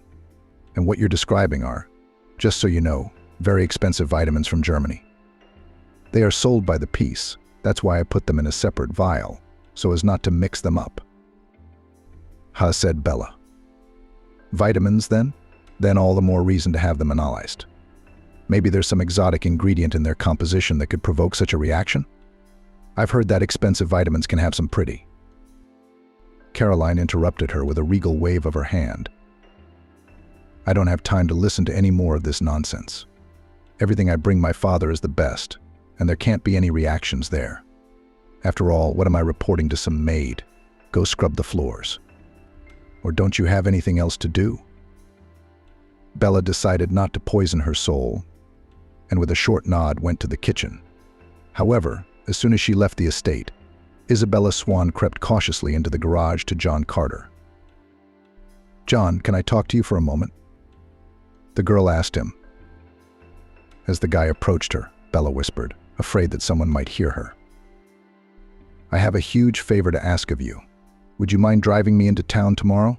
I want to take something to a private clinic for analysis." and I wanted to borrow some money from you to pay for the examination." John smiled and winked playfully at the girl.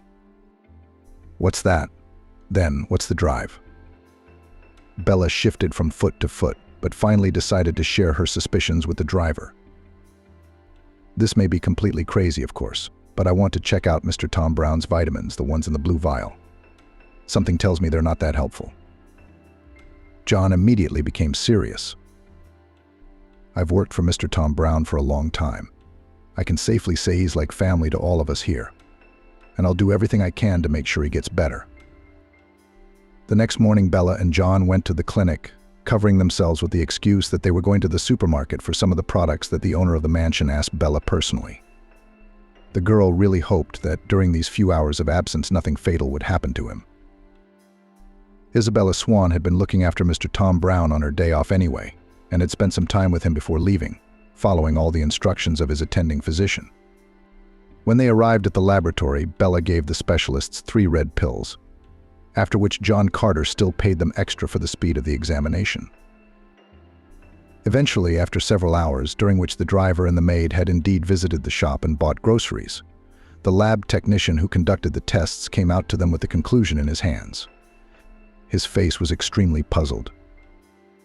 "Where did you say you bought these vitamins?" he asked, looking at the papers. "In Germany," replied Bella calmly.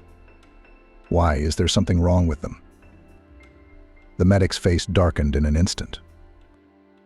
"If in Germany patients are prescribed heavy psychotropic drugs as vitamins without a prescription, then I think it's time for me to leave medicine. It is absolutely forbidden for a normal, healthy person to take such a cocktail." "Are you serious?" John couldn't help himself. "So you mean that it's not even additives?" Bella was astonished to the core. She leaned lightly on John's shoulder to keep from falling. "Never before in my life have I encountered a situation like this. Tell me, what exactly can happen to a person if they take this for a long period of time?" the maid asked. "There can be many variations," said the doctor. "But in the vast majority of cases it is paralysis of consciousness. Some of the signs of epilepsy are possible, but in the end it always ends with the death of the patient." "God, thank you, doctor." She thanked the laboratory assistant and, taking from him the document with the conclusion and expertise, hurried back to the millionaire's house. "Do you realize what this means?" she said to John on the way home. "Mr. Tom Brown has been deliberately poisoned with these pills. All the symptoms of Brown's illness are exactly the same."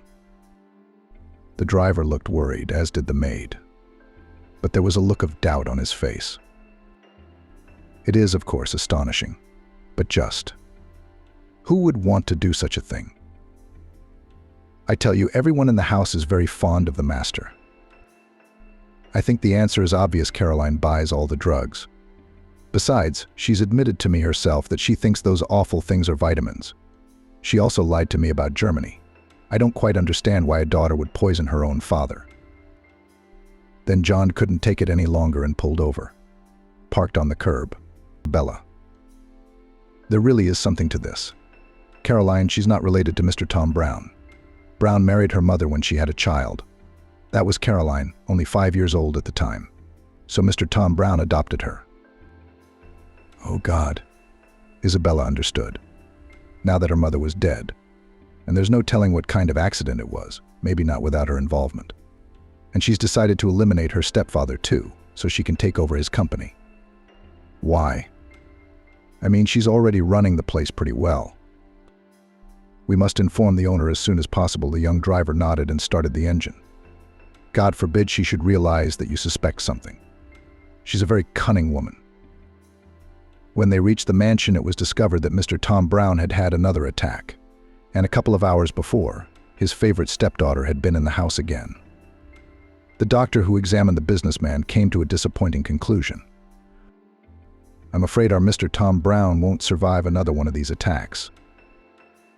"And there won't be any more," said Isabella resolutely, taking out the vial and showing it and the report to the doctor. "This was the cause of Mr. Brown's illness.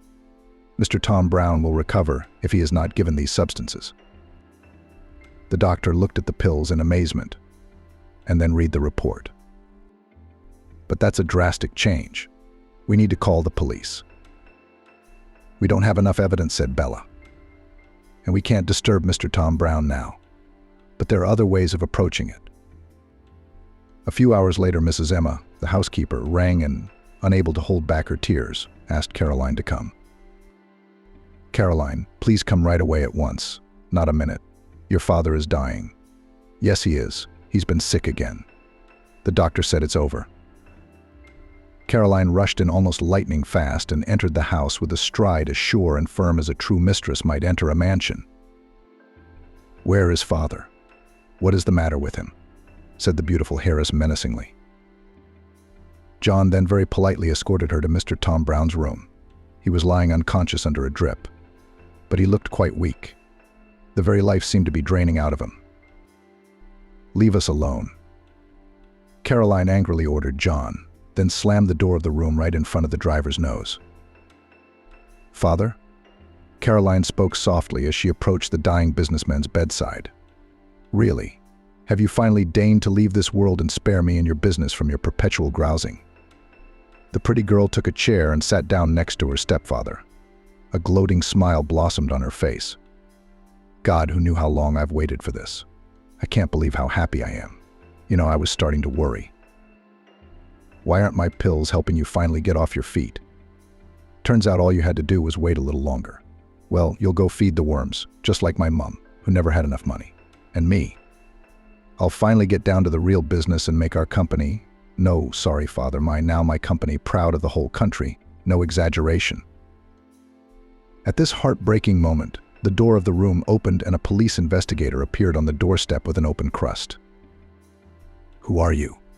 Caroline exclaimed. "What do you think you're doing?" The investigator walked unceremoniously up to the young woman and with a loud snap, handcuffed her wrists. "Now, if anyone will recognize you, it will be your cellmates," the policeman said with a smile. "Major Wilson, Detective Squad." "How dare you?" She was indignant. "I was saying goodbye to my terminally ill father. You disrupted our last meeting. How despicable. That you tried to poison the man who gave you absolutely everything in this life," Bella said sternly, following John and the housekeeper into the businessman's bedroom. "Fortunately, we were able to save Mr. Tom Brown from your monstrous pills. He's asleep now. But as soon as you are where you belong, namely in prison, your foster father will be immediately transferred to the best clinic where he will be properly cared for, and where you won't get to him," John threatened her with his fist. "God, I'm glad Mr. Tom Brown didn't hear any of that," Mrs. Emma said quietly, and put her handkerchief to her eyes, which were already full of tears. "It was so good that it was all over at last. Yes, the most important thing is that he is safe now." Bella nodded, smiling at her. Mr. Brown was transferred to a private clinic, where he was immediately given all the necessary treatment to remove, or at least eliminate as much as possible, the effects of the pills that had been poisoning him, as the test showed for almost 2 years. It took a long time for the man to recover, but he was still able to return to his usual life. Although the businessman could no longer walk fully and now moved with the help of a graceful cane, he was still glad that he could move on his own. When he was told of Caroline's betrayal, the businessman remained silent for a long time, unable to utter a word. It had wounded him to the very heart. However, he was still immensely grateful to Bella and everyone else that they did not leave him to his fate, helped the elderly businessman to save the most important thing he still had, his life. In gratitude for his rescue, he helped Bella close all her debts to the bank. Bella had to tell everything, as she could have lost her flat at that point. Wealthy businessman Mr. Tom Brown connected all his connections. The millionaire calculated that Michael at that moment was abroad in Greece, and he managed to arrest him. He cheated another, this time very wealthy lady. Later it turned out that the young man for many years has been engaged in a similar dark trade. So Bella wasn't his only victim. And what was Isabella Swan's biggest offense? The guy really did plan their encounter in advance, only he thought it was Anne, the girl's rich friend. He must have got it mixed up. And then he thought the wool from the lousy sheep. Now he was waiting for a long prison term. And he will have a chance to think about how many unhappy women he deceived, and how many fates he broke. Bella continued to work at the businessman's house. She became friends with John Carter, and later their sympathy grew into something more. John was completely different from Michael. He was honest, genuine, and most importantly, he loved Isabella for who she was and didn't try to use her for any dirty purposes. As for the photographs, Isabella once plucked up the courage to ask Mr. Tom Brown, "How can it be that my picture and the picture you have in one of your books are of the same woman? Is that your mum?" The millionaire asked her in amazement, studying the photograph in his own photo. "Wasn't her name Patricia by any chance?" "That's right," she nodded. "Did you know her?" Mr. Tom Brown shuddered and sank slowly into his chair. "Is that what it was that caught my eye about you the first time we met?" he said slowly. "You look just like your mother. Especially the hair. You see, Bella, I was very fond of your mother once. No, not really. Patricia was my first and only love, the woman I wanted to spend my life with." "What happened? Why didn't you do it?" the girl asked him cautiously. "Everything is simple to the point of banality," sighed the businessman. "My parents were so against our marriage that they forced me to leave Patricia and go to England to study. They wanted me to marry a girl from a powerful family and set a condition, either a life with Patricia, but in poverty because I'm disinherited, or the opportunity to continue the family business." "And you chose the second," Bella clarified. "Yes, I chose family and money," said Mr. Brown sadly. "If you only knew how many times I regretted that decision. But it was too late. Your mum must have taken offense and left town for good. We lived in another state when we were kids." "That's true," Bella confirmed. "But then we came back. Mum had always lived very poor, and it was always hard on her. She died of cancer. She was in a lot of pain."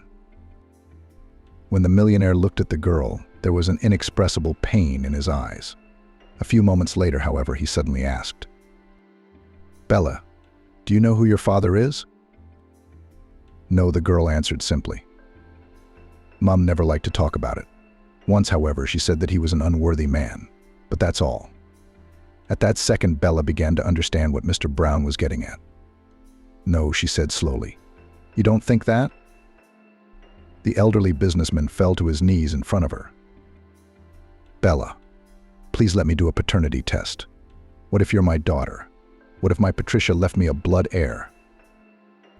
Isabella Swan, though completely confused by her feelings, still agreed. The next day they went to the clinic, where they did all the necessary tests, and a few days later the paternity of Mr. Tom Brown was confirmed. He was indeed Isabella's biological father. Apparently, when he left for England, his beloved was already pregnant, and not having time to tell the happy news to her fiancé who left her, ran away to another city. "My darling daughter," the elderly businessman hugged the girl and at the same time covered her face with kisses. How happy I am that fate has brought you to me in my old age." "Daddy," Bella whispered back, unable to believe the miracle. Of course, Isabella forgave her father for the offense he had committed in his youth. Times were different then. And Mr. Tom, to some extent, was also understandable. The girl was sincerely glad that now they had found each other again, and that she had such a wonderful family after all the hardships that she had to endure because of Michael. 6 months later, Bella married John Carter. Father approved the candidacy of a young and faithful driver, in gratitude making him head of security in one of his banks. John was very happy about this. He loved Bella, and he loved Mr. Tom like his own father. And now it turned out he was his father-in-law. But isn't it a miracle, the lad thought sometimes. John honestly performs his duties and is considered one of the best employees of Mr. Brown's company. The wedding was lavish and beautiful. John and Bella spent it outdoors, surrounded by loyal friends and huge floral arches, hung with bright garlands. It was a magical wedding, which the girl remembered for the rest of her life. And 3 months later, Bella gave her husband the most desirable gift in the world, the news that she is expecting her firstborn. John all the pregnancy looked after his wife, as no man in the world would not do it. In any case, so thought Bella herself, taking from her loving husband another bunch of favorite grapes. After the due date, they had a wonderful baby girl, which the couple decided to call Mia. Parents are very hopeful that the grandfather will have time to see her wedding, while Mr. Tom is constantly fiddling with his granddaughter and considers her the most beautiful woman in the world after his daughter. There is still a lot of time ahead for this family, and they will enjoy every day they have on this earth. Elena begged the doctor to put her daughter under a different name, and when she learnt the reason MP4. Helen once again admired the sunset, sitting on the shore of the lake. The girl invariably had a paintbrush in her hands and an easel standing nearby. Spending time painting, she lost track of time, completely immersed in her pastime of drawing a love from her early childhood. She always tried to put on paper everything she liked, or, on the contrary, all her thoughts and experiences. She was also very fond of nature. Not a single detail escaped her attentive eye. She depicted the smallest strokes with remarkable accuracy. Helen's mom could always tell what mood her daughter was in. After all, her paintings and drawings spoke more eloquently than words. One glance was enough to tell. Memories of her mother, who had left this world so early, hurt her heart. Helen had been very close to her mother. She seemed to her the embodiment of femininity and beauty, because it was impossible to consider her otherwise. She seemed to warm everyone around her with her radiant smile, and it was impossible not to fall in love with her kind eyes. Helen idolized her mother, and so did her father, although he had a completely different personality. Father loved Helen's mum madly. They had traveled a very difficult path together, which led them to wealth.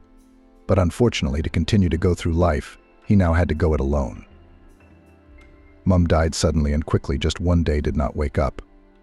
It turned out that she had suffered from a heart defect since childhood, but stubbornly hid it from everyone in her style not to bother or worry her loved ones.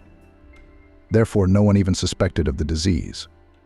Helen still remembered that terrible day when her mother was gone, how her father screamed when he found his wife dead. The girl from fear crammed into the wardrobe and did not come out of there until the evening. The realization that she would never have her mother in her life came much later, when she and her father had to set up their lives together. Her relationship with her father was much more complicated, although Helen respected and obeyed him immensely. "Hello, Helen." Missy Kate was a kind woman. As she was quite lonely, she was happy to stay with this family. All the more so because she adored the girl. Helen was also very fond of Mrs. Kate, and after her mother's death she grew especially fond of her. And today Mrs. Kate was the first to meet the girl after her walk. "Where have you been?" "Father will be back soon," she said. I was so enchanted by the sunset that I could hardly tear myself away. Helen smiled dreamily. Dreamer. The woman hugged her affectionately. "Go get changed and come down for dinner." After showering and tidying up, Helen went down to the living room where her father was already waiting for her. "Hello, daughter. Will you join me for dinner?" he asked, as if Helen had never done so before. "Of course, Papa," she replied affectionately, and followed her father. Mrs. Kate, too, was present at dinner as a very real member of the family. In spite of her strictness, Mr. Sam Smith respected her immensely. "Your birthday is coming up," said the father. "I have a surprise for you." What kind of surprise? Helen tensed. It always alarmed her when her father started talking in riddles, hurrying things along. "There are still 2 months until your birthday. You'll find out a little later. Right now, you have to pass the session." Father continued the meal in silence. That meant the conversation was over. No one present dared to break the silence, for he was very annoyed by the noise at the table. Helen looked sadly at the portrait of her mother that stood nearby on the shelf. The woman was smiling a radiant smile. Mum was the complete opposite of her father. She was always fun and easy to be with. And father was much softer under the influence of the charms of his charming wife. Lately he had become simply unbearable. Deep down, Helen was even afraid of him. She had learnt from Mrs. Kate that her father had serious business problems. That explained his irritability. Finished with dinner, the girl went to her room. Soon to be 19, and she had never had a relationship with a guy. Though where would they come from if her father controlled her every move? Immersed in her unhappy thoughts, she flinched when she heard the phone ring. "My girl, hello, how are you?" It was her favorite aunt, her mother's sister. "I'm fine," Helen replied sadly, but then, when she realized it, she asked cheerfully, "And how are you? 1,000 years have not seen you. I missed you very much." Helen tried to hide the excitement of the call. Memories of her mum broke her soul again. She remembered how they had visited Aunt Emma in the village. and the time spent there had been one of her happiest childhood memories. That's why I'm calling Aunt Emma's voice was still happy and cheerful. Anyway, I'm inviting you to come and visit me for the summer. They say the summer will be hot. We'll go swimming together at the river. But as the question hung in the air, and Helen already saw herself in the village, to give an answer without consulting her father, it would be rash. Shit, I've got a session to get through. Only then I might be able to come. And I have to agree with my dad. She heard a sigh of disappointment on the other end of the line. But don't worry, I'll do my best. Helen tried to cheer up Aunt Emma. They agreed that Helen would call next week and said goodbye. On the village, Helen had always envied the people who lived there. Of course, they had to work much harder than city people, and the labor was mostly physical. But how much beauty they saw every day. A wide river full of fish, vast forests with their gifts, fields surrounding the village on almost all sides, a holy spring gushing from the ground. Helen had come to the little town for the summer to visit her aunt and Mrs. Kate. It had been a long time since she had been in these parts, where she had spent a happy childhood. Nature, springs with crystal clear water memories came over the girl. For the last few years, Helen had felt lonely. Her father, Mr. Sam Smith, was absorbed in his work, trying to forget himself in it after the death of his wife. Aunt Emma often phoned her niece, especially after the loss of her sister, trying to support her morally, although she was going through grief herself. But Helen needed someone close to her, whose warmth she could feel, who needed her.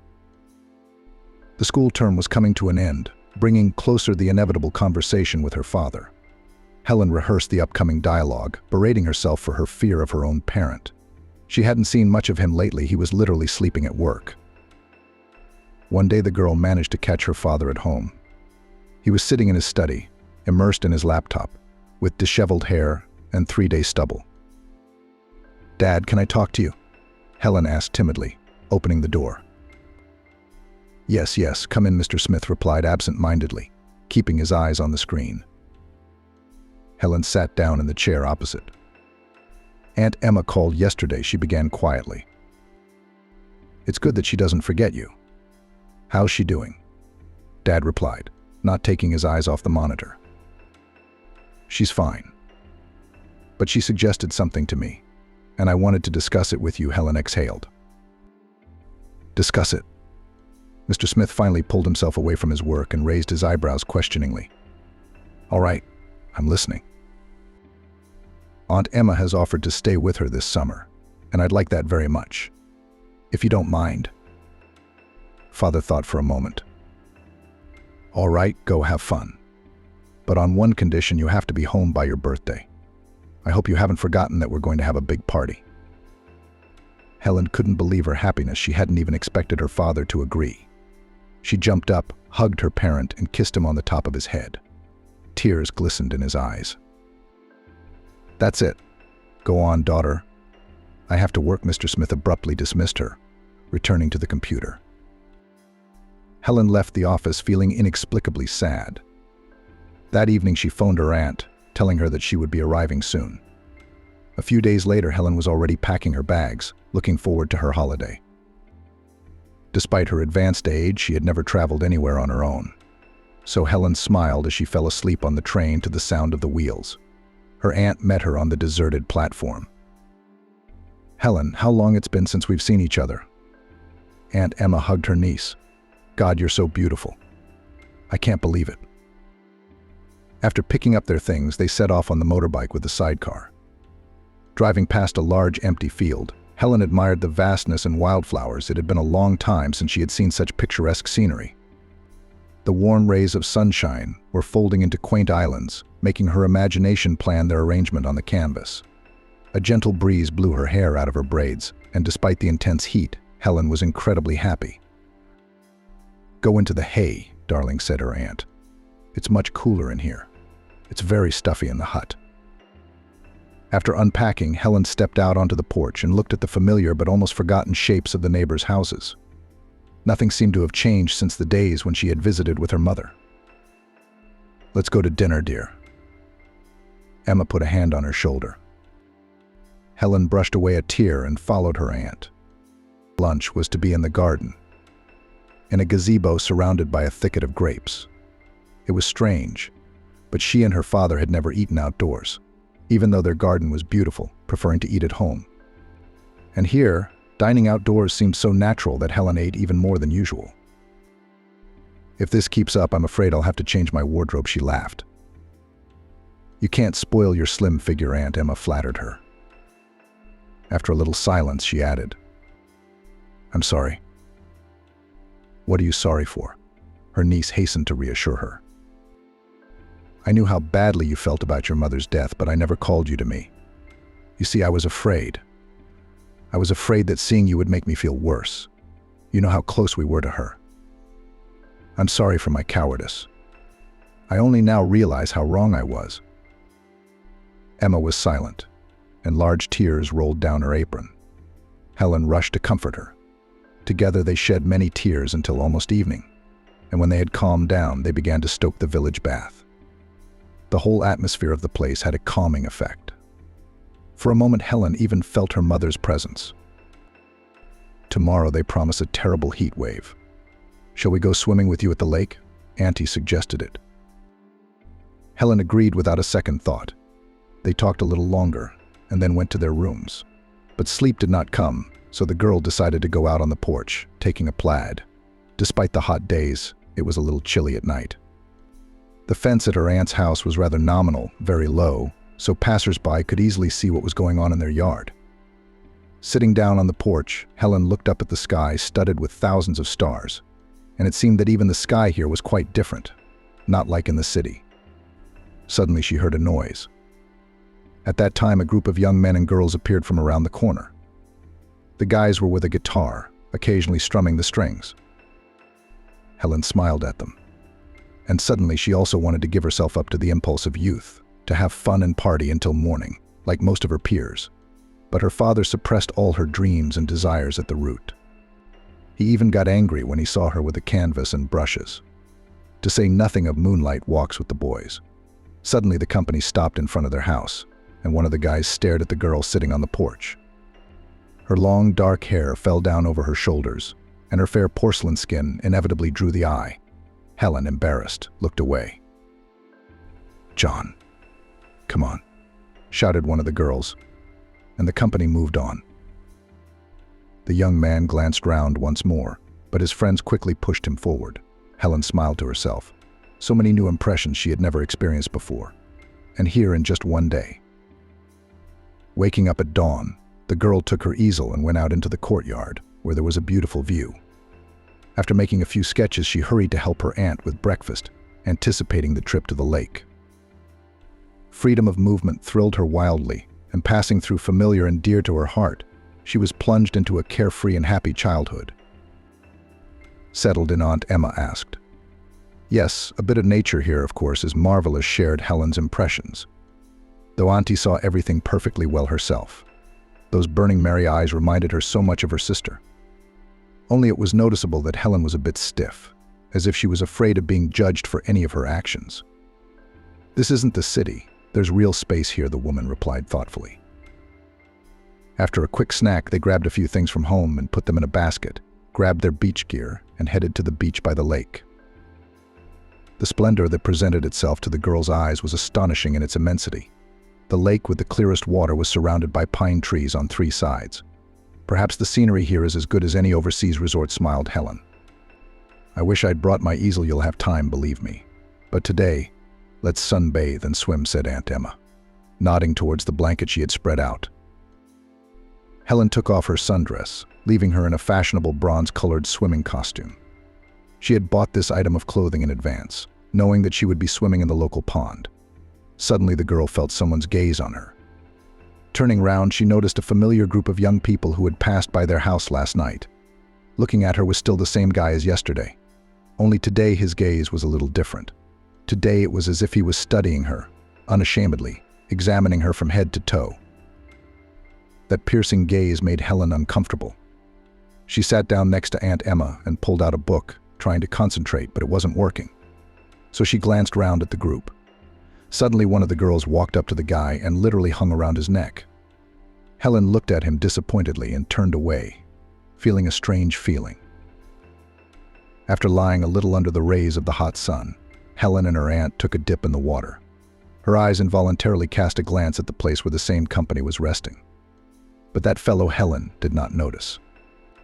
Instead, she saw the girl, who now sat alone and was obviously upset about something. The water in the lake was really beautiful, despite the fact that it was quite cool. According to the auntie's story, the reason for this was due to underground springs running directly into the lake.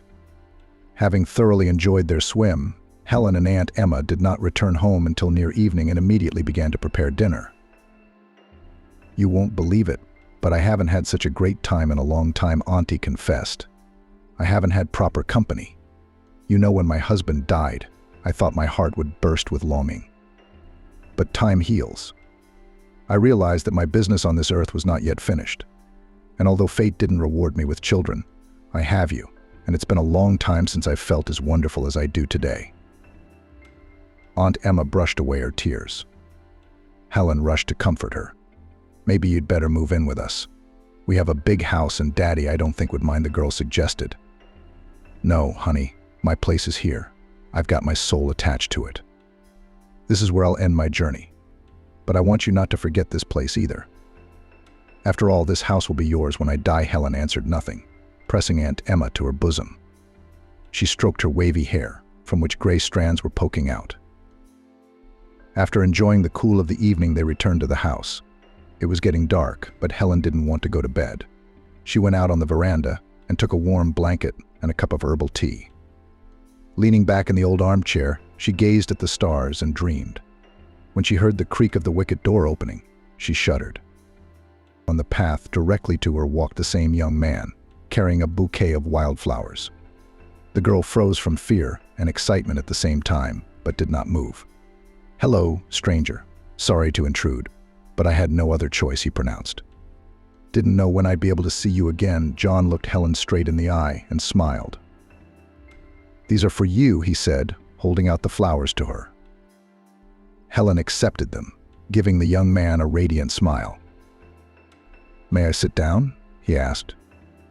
"I suppose you may, but you'll have to introduce yourself," she said, trying to hide her excitement. John, the young man, answered immediately. "And you are Helen, aren't you?" "How do you know?"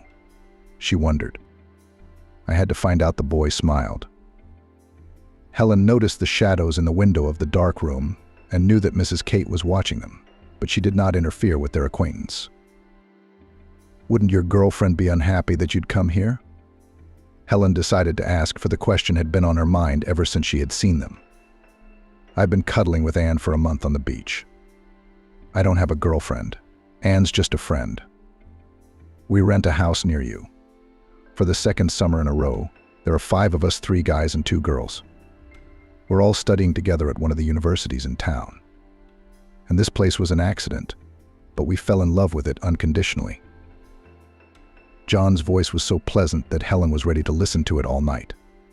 At last the tension between them disappeared, and Helen even dared to tell him briefly about her life. The time passed quickly, and they said goodbye when dawn was about to break.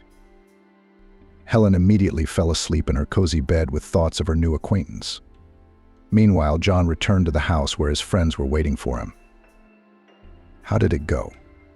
Mr. Sam Smith asked. "Good girl. She seemed to like me. I think I'm going to win this argument," replied John. "We'll see," said Ben. He had put John up to the bet while they were at the lake. Noticing the look in his friend's eyes, he said, "Nice girl, but I don't think you'll get anywhere. She's not likely to turn her eyes on the average bloke. That girl's out of your league, bro." But John looked at her with burning eyes, unable to look away. He really did like her very much, but his friend's words hit the young and proud lad's ego. "You'll see, she'll be mine," he said eagerly. "Want to bet?" Ben immediately got into the game. They said nothing about the bet to the rest of their friends, and only Anne heard everything. She was very fond of John, and she was following him around, dreaming of getting him. But the boy seemed to ignore all her attempts to get closer to him. That evening she followed him and saw him go to Helen. Resentment and anger were very strong, but she tried not to give the appearance that she knew everything. Helen greeted the new day with the sun shining through the window. She stretched sweetly. She smiled as she remembered last night. "Wake up, sleepyhead. It's time for breakfast," her aunt called her affectionately. "5 minutes and I'll be ready," Helen said. She quickly slipped her feet into her slippers and hurried to the bathroom. After changing, she entered the kitchen when everything was ready for breakfast. "I'm sorry, I haven't helped you at all," she apologized. "Stop it. It's my pleasure to take care of you. You don't know how important it is to know that you have someone to take care of you," she said. Feeling that she might cry at any moment, she decided to change the subject. "By the way, I heard voices under our window tonight." She looked questioningly at her niece, smiling slyly. "Yes, that bloke we saw at the lake came round. He wanted to meet me," Helen said, and a blush covered her face. "Well, I hope he succeeded," replied the aunt. "He did," she said, blushing even more. "Only I don't know how to behave with boys," she confessed. "You don't need to know anything. If you like him, you should behave as your heart tells you. Just be yourself," the woman replied. At 12, they had a lot of things to do, so Helen was only able to free herself by evening. And just as she entered the house, she heard a quiet knock on the door. Opening it, she froze in place. Helen was sitting on the veranda with Mrs. Emma when John came up to them with a bouquet of wildflowers in his hands. "Thank you," Helen smiled, accepting the bouquet. "How about a walk around the town?" "I don't know," the girl replied excitedly. "I need to shower and change, but I really want to walk with you." "Great. I'll wait for you on the porch," John said. "I hope your aunt doesn't mind?" Helen shrugged her shoulders. "I guess not." When John came out, she rushed into the shower, wondering what she should wear for the walk. Once ready, Helen smiled at her reflection in the mirror and stepped out. John was sitting on the veranda with Aunt Emma. They were drinking tea and chatting sweetly. Helen, the aunt, appealed as the girl approached. "This young man asks permission to take a walk with you. I had to meet him so I could let you go in peace." Helen looked at her questioningly. "I see he's a nice chap, so I'm letting you go." Noticing her niece's tension, Mrs. Emma hurried to leave them alone. This day, John behaved more easily than the day before. He joked a lot and told interesting stories. Helen learned that he was studying to be a doctor and dreamed of becoming a specialist in cardiology. She, in turn, told about her passion for painting. "That's great. Can I see your paintings?" John asked with interest. "They are all left at home, in my studio. But I could paint a picture especially for you," Helen suggested. "That would be great," said the boy. John behaved very gallantly, not allowing himself too much. The walk ended in the late evening, leaving both only positive emotions. From that day, the young people were inseparable. John had been picking up Helen since morning. They returned sometimes in the morning. Mrs. Emma did not hinder their meetings. On the contrary, she liked John very much. Besides, she could see that her niece was truly in love. Helen felt that John was her man, and even if he was not rich, that was not the main thing. The main thing she realized was that he had the same feelings for her. Of course, her father may be against their relationship, but Helen tried not to think about it and just enjoy communication with her beloved.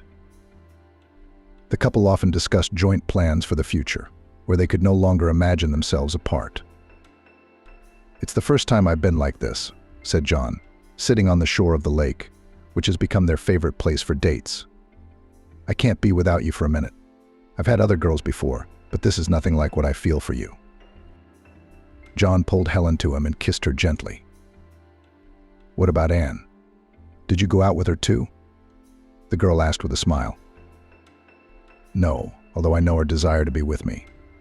But now I don't need anyone but you," the boy said, looking Helen straight in the eyes. "I will love you always. No matter what happens," he whispered, not taking his eyes off her. The girl was a little embarrassed, for it was the first time she had heard such words. Nevertheless, the holiday was coming to an end, bringing closer the time of the inevitable parting with her beloved and with this beautiful place. It seemed as if Helen had never really lived before this trip. Although she and John had agreed to meet as soon as they arrived, an inexplicable sadness never left her. "Tonight is our last night. You'll be gone tomorrow, John said sadly. You make it sound like we'll never see each other again, Helen smiled, snuggling into the boy who was the most important person in her life. They were sitting on a hill surrounded by pine trees. They had a beautiful view of their favorite lake. John had brought a blanket and a basket of picnic supplies. I love you very much, he said, as much as I possibly can. Helen looked John straight in the eye as she confessed her love. There was no doubt of her sincerity. She gently touched his lips with her own, pressing herself against him. That was the day they decided to spend the night together. It was their last meeting. This time their date didn't end until dawn, and in the evening Helen already had a train ticket. I'll definitely come to see you off, John whispered goodbye. As she packed her things, Helen remembered her promise to give John the painting. By the way, it was ready. She wanted to leave him something to remember it by. Slowly gathering herself, the girl grabbed the gift and headed towards the house where John and his friends lived. As she got closer, Helen felt an incomprehensible excitement, but continued on her way. The door was opened for her by Anne. Could you get John for me, please? Helen asked. John's gone to town, didn't you know? Anne looked at the bewildered Helen with undisguised gloating. Why should he have to answer to you, though? Who are you? He got everything he wanted from you. The girl laughed. I don't know what you're talking about. Helen sat down on the bench outside the house, feeling her legs shaking from the sudden realization. What's there to understand? John and his mates bet that he'd sleep with you. You seemed so unapproachable at first. And then yesterday he told me what happened. He got fed up with you, so he left. Do you understand? Helen couldn't believe what she was hearing. She could feel that John loved her. Was it really possible to play at being in love so skillfully? She heard Anne say something else to her, but she hurried away. Waiting for the train on the platform, Helen looked at the faces of the passers-by, hoping to see the face she loved so dearly among them. She hoped that he would come, explain everything, hug and comfort her. But time passed and he was still gone. Sweetheart, what's the matter with you? Your face is gone. Her aunt, who was seeing her off, was worried. Of course she understood who her niece was looking for in the crowd. It's all right. It's all right. Thank you for a wonderful holiday. If it hadn't been for you. Helen stammered and cried, throwing herself around her aunt's neck. A few minutes later, they heard the announcement of an incoming train and hurriedly calmed down. V. He never came. Helen's mind was spinning as the train moved off. So Anne was telling the truth, she concluded. She had time to think about it. Eventually, she realized that everything had happened exactly as Anne had said. How else would she have known about their intimacy the day before? Thinking about the fact that John had told his friends about it with ease, perhaps in great detail, was vile and disgusting. How could he? Resentment was slowly being replaced by anger. Her father's driver was waiting for her on the platform and carefully put her things into the car. At home, she was met by the usual cold silence. It even seemed to Helen that the holiday had been just a dream. A note from her father on the table in her room said she would see him tonight and have some important conversation. Glancing at the portrait of her mother on the shelf, Helen barely held back tears. Suddenly she realized that she had no one at all to share her worries with. A little later, Mrs. Kate came in. She missed her pupil sincerely, and so did Helen. But there was something about her behavior that was unsettling. The woman cast pitying glances in Helen's direction. And when asked, she was careful to change the subject. Her father came late in the evening when Helen had given up hope of waiting for him and was about to go to bed. He knocked gently on the door of her room. "Are you awake?" he asked, and receiving a negative answer, entered quietly. As Helen sat down in the armchair opposite her daughter, she realized that she missed her father very much. For a moment she wanted to throw herself into his arms to cuddle like a little girl. But when she assessed the situation, she changed her mind. Her father hadn't seen her in almost 2 months, and not a single muscle in his face betrayed any emotion when they met. Helen's heart clenched as she glanced at her mother's photo.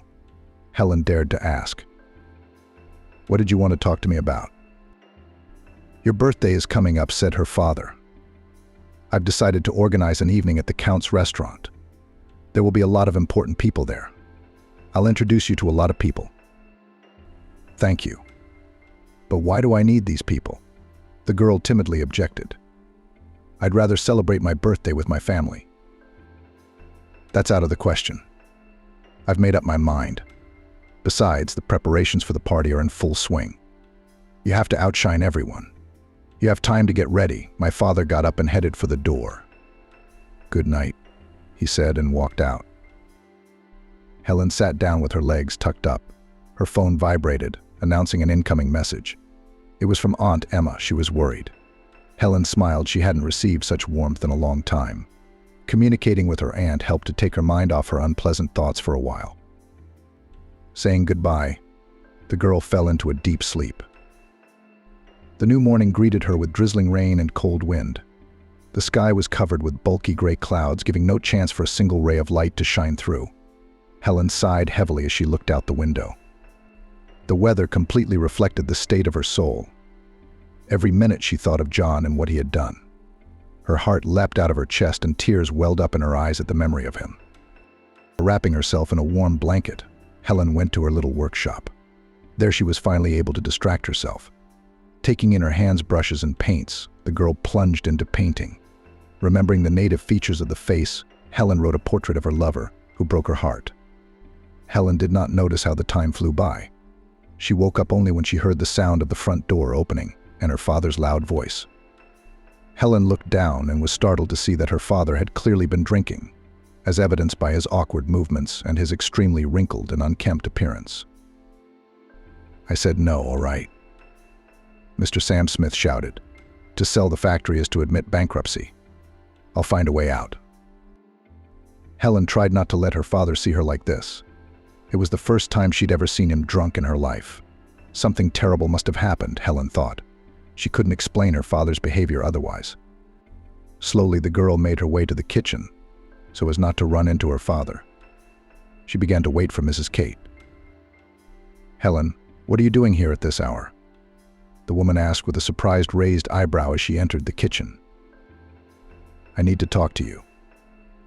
Did you see the state your father came in? Yes, but you shouldn't worry about that. He's been a little overworked lately. I guess he decided to relax, the woman said quickly, not looking at her. He's drunk out of his mind. I've never seen him like that. What happened? Do you know anything about it? I'm the only one who doesn't know. I don't know anything, but I assure you it's all right. Now go to bed. It's getting late. Mrs. Kate tried to end the conversation quickly.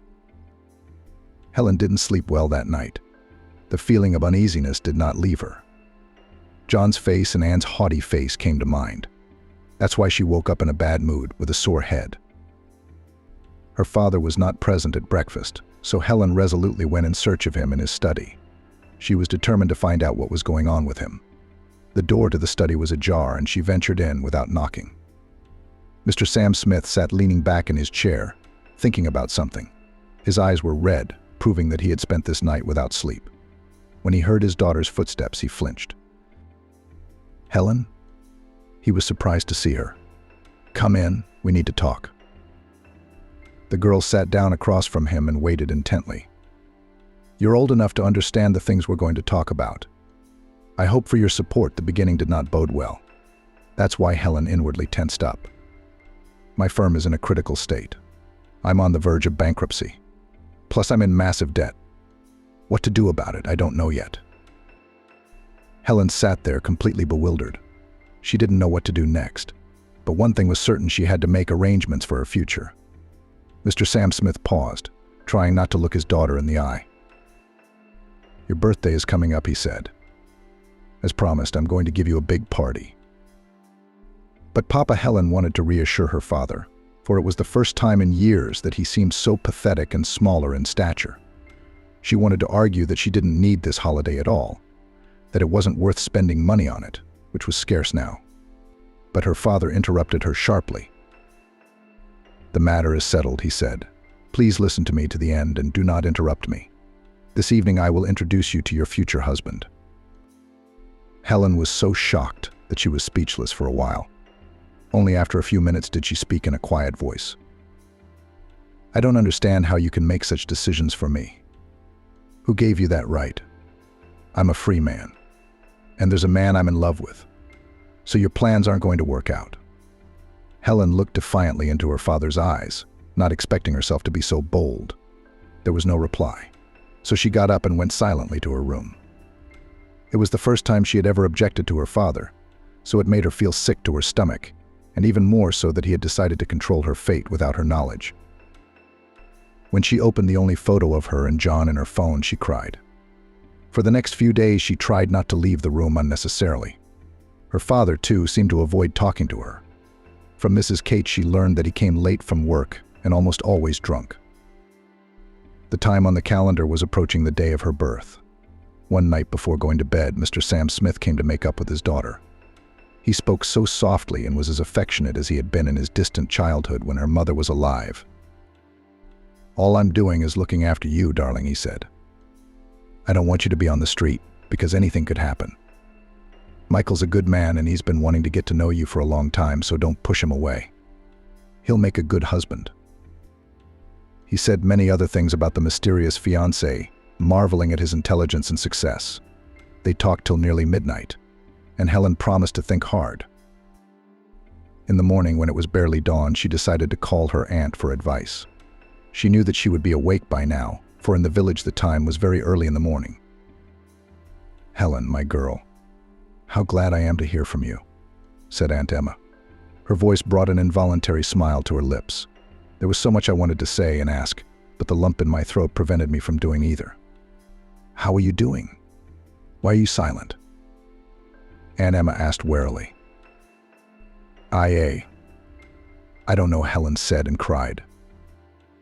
She was rambling, but she recounted the events of the last few days. There was silence on the other end. "Did John ask about me? Had you seen him?" Helen asked timidly.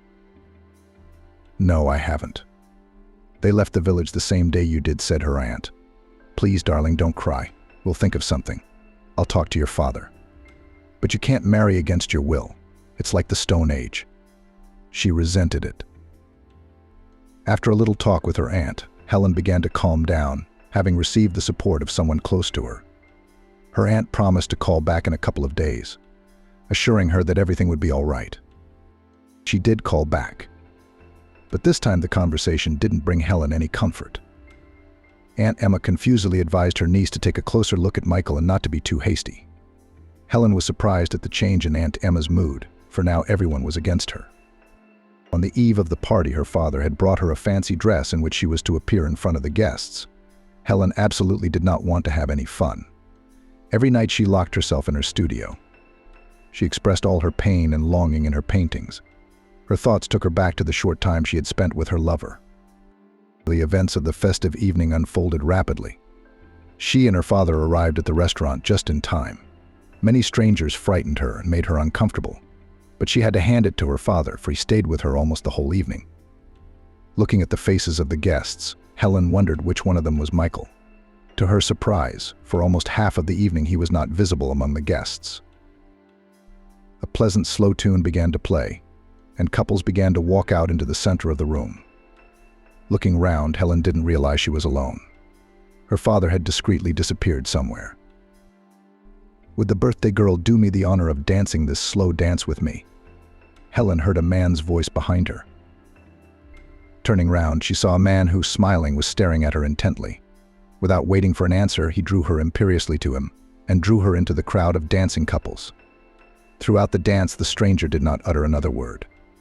Helen waited impatiently for the music to end. After all, the man was clearly overstepping his bounds, pressing her so tightly that she could hardly breathe. Finally, the music ended and he disappeared as quickly as he had appeared. Suddenly, a bright light came on, and her father's loud voice came through the microphone. "Dear friends, it is a pleasure to welcome you to the birthday party of my only and favorite daughter."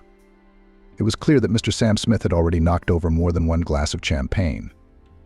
"In addition, I would like to introduce my future son-in-law and announce the engagement of my daughter and Michael." The guests clapped and some even started whistling. Helen was more excited than ever. Suddenly, the stranger with whom she had been dancing stepped towards her and put his arm around her waist and stood beside her. "Friends," the father continued, "I also want to inform you that Michael is my companion from today. Please love and welcome him." A satisfied smile was on the face of the new bridegroom. He was obviously pleased with himself, and what was happening brought him pleasure. Helen was the only one in the crowd of guests who felt like an extra at the party. She looked at the groom and sighed louder than etiquette allowed. This was not what she had imagined the groom to look like. She had thought he would be about her age or a little older. She even thought she might get used to him and perhaps even like him. After all, it had happened more than once in some people's lives. That was what Mrs. Kate tried to assure her every evening, telling her various stories about people she knew. Patience is the best medicine, Helen. In the old days, nobody asked anybody about love. The bride and groom's parents would agree, that's all. And over the years, people became a real family, the woman said. Well, that was in the old days. Now everyone marries for love, Helen objected. And how can you love a man you've never met? What if we don't like each other? Helen asked Mrs. Kate. Well, how can you not like me? You can't find a beauty like that anywhere. But little by little in the course of such discussions, Helen herself began to set herself up for a favorable outcome. After all, if he disgusts me, it's not by force that my father will force me to marry, thought the girl. And now, standing near her fiancé, who was 10 or perhaps 15 years older than she was, Helen found herself at a complete loss. Someone was coming up with congratulations, but she heard nothing at all. John's face came back into her imagination, so dear and beloved. And that groom was standing there smiling arrogantly, clasping her as if she were his property. She got out of his embrace and walked away from the crowd. Helen sat on the sofa in the lobby, letting the tears flow freely down her cheeks. Making sure no one was around, she didn't hold back her emotions. Tears of joy? Hearing a woman's voice, Helen turned around. Standing next to her was a pretty slim brunette with a glass of champagne. I'm sorry, I'm Helen. I don't know what to say, she said, addressing the stranger. It's okay, don't apologize, she said. My name is Caroline. She extended her hand for a handshake and smiled. Let me offer you a glass of champagne in honor of our acquaintance. Helen nodded. Why not? A little relaxation and distraction wouldn't be a bad idea right now. At a table in the far corner of the room, the girls chatted casually. You're a good girl, Caroline said. Honestly, I thought you were arrogant, considering who your father is. Helen just smiled back, unable to find anything to say. And my fiancé dumped me today, Caroline said with a sigh. Can you imagine he just said that it was over between us, and that he was going to marry someone else? How could he do that? You're so beautiful. Helen tried to console her. I guess money is everything in this life. No one needs love anymore, Caroline said sadly. But I believe in love, and so do you. He'll regret what he did, and he'll come back. Helen had no sooner finished than she noticed Mr. Sam Smith and Michael approaching their table. What are you doing here? He asked Caroline rudely. Just congratulating the bride.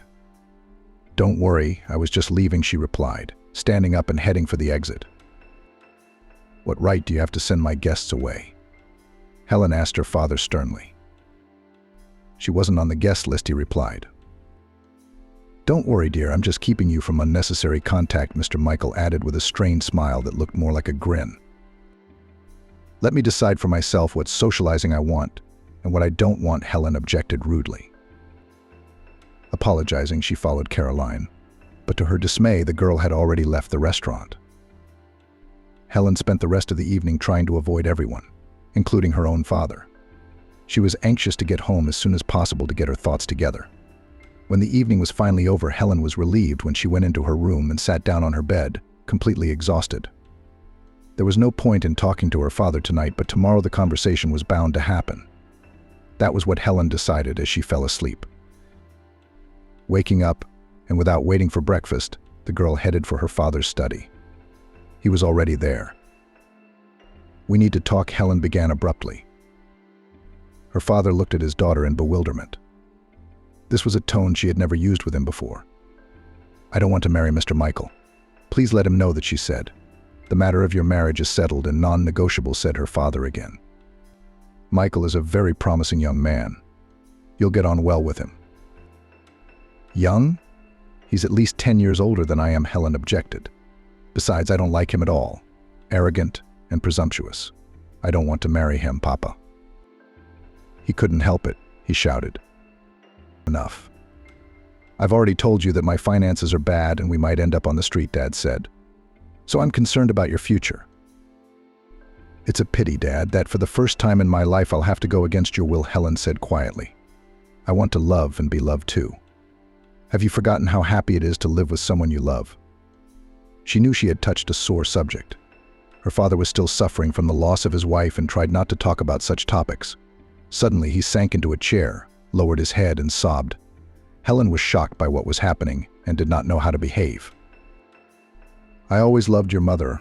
I worshipped her, he said through his sobs. And believe me, I haven't forgotten what happiness is like. After losing her, I concentrated on my work, trying to distract myself from the pain and emptiness that had settled in my heart. I put everything on the line for my success. Things have been going from bad to worse lately. My competitors have been investigating me. I've had to suspend production. Creditors are calling in debts, and I can't pay them.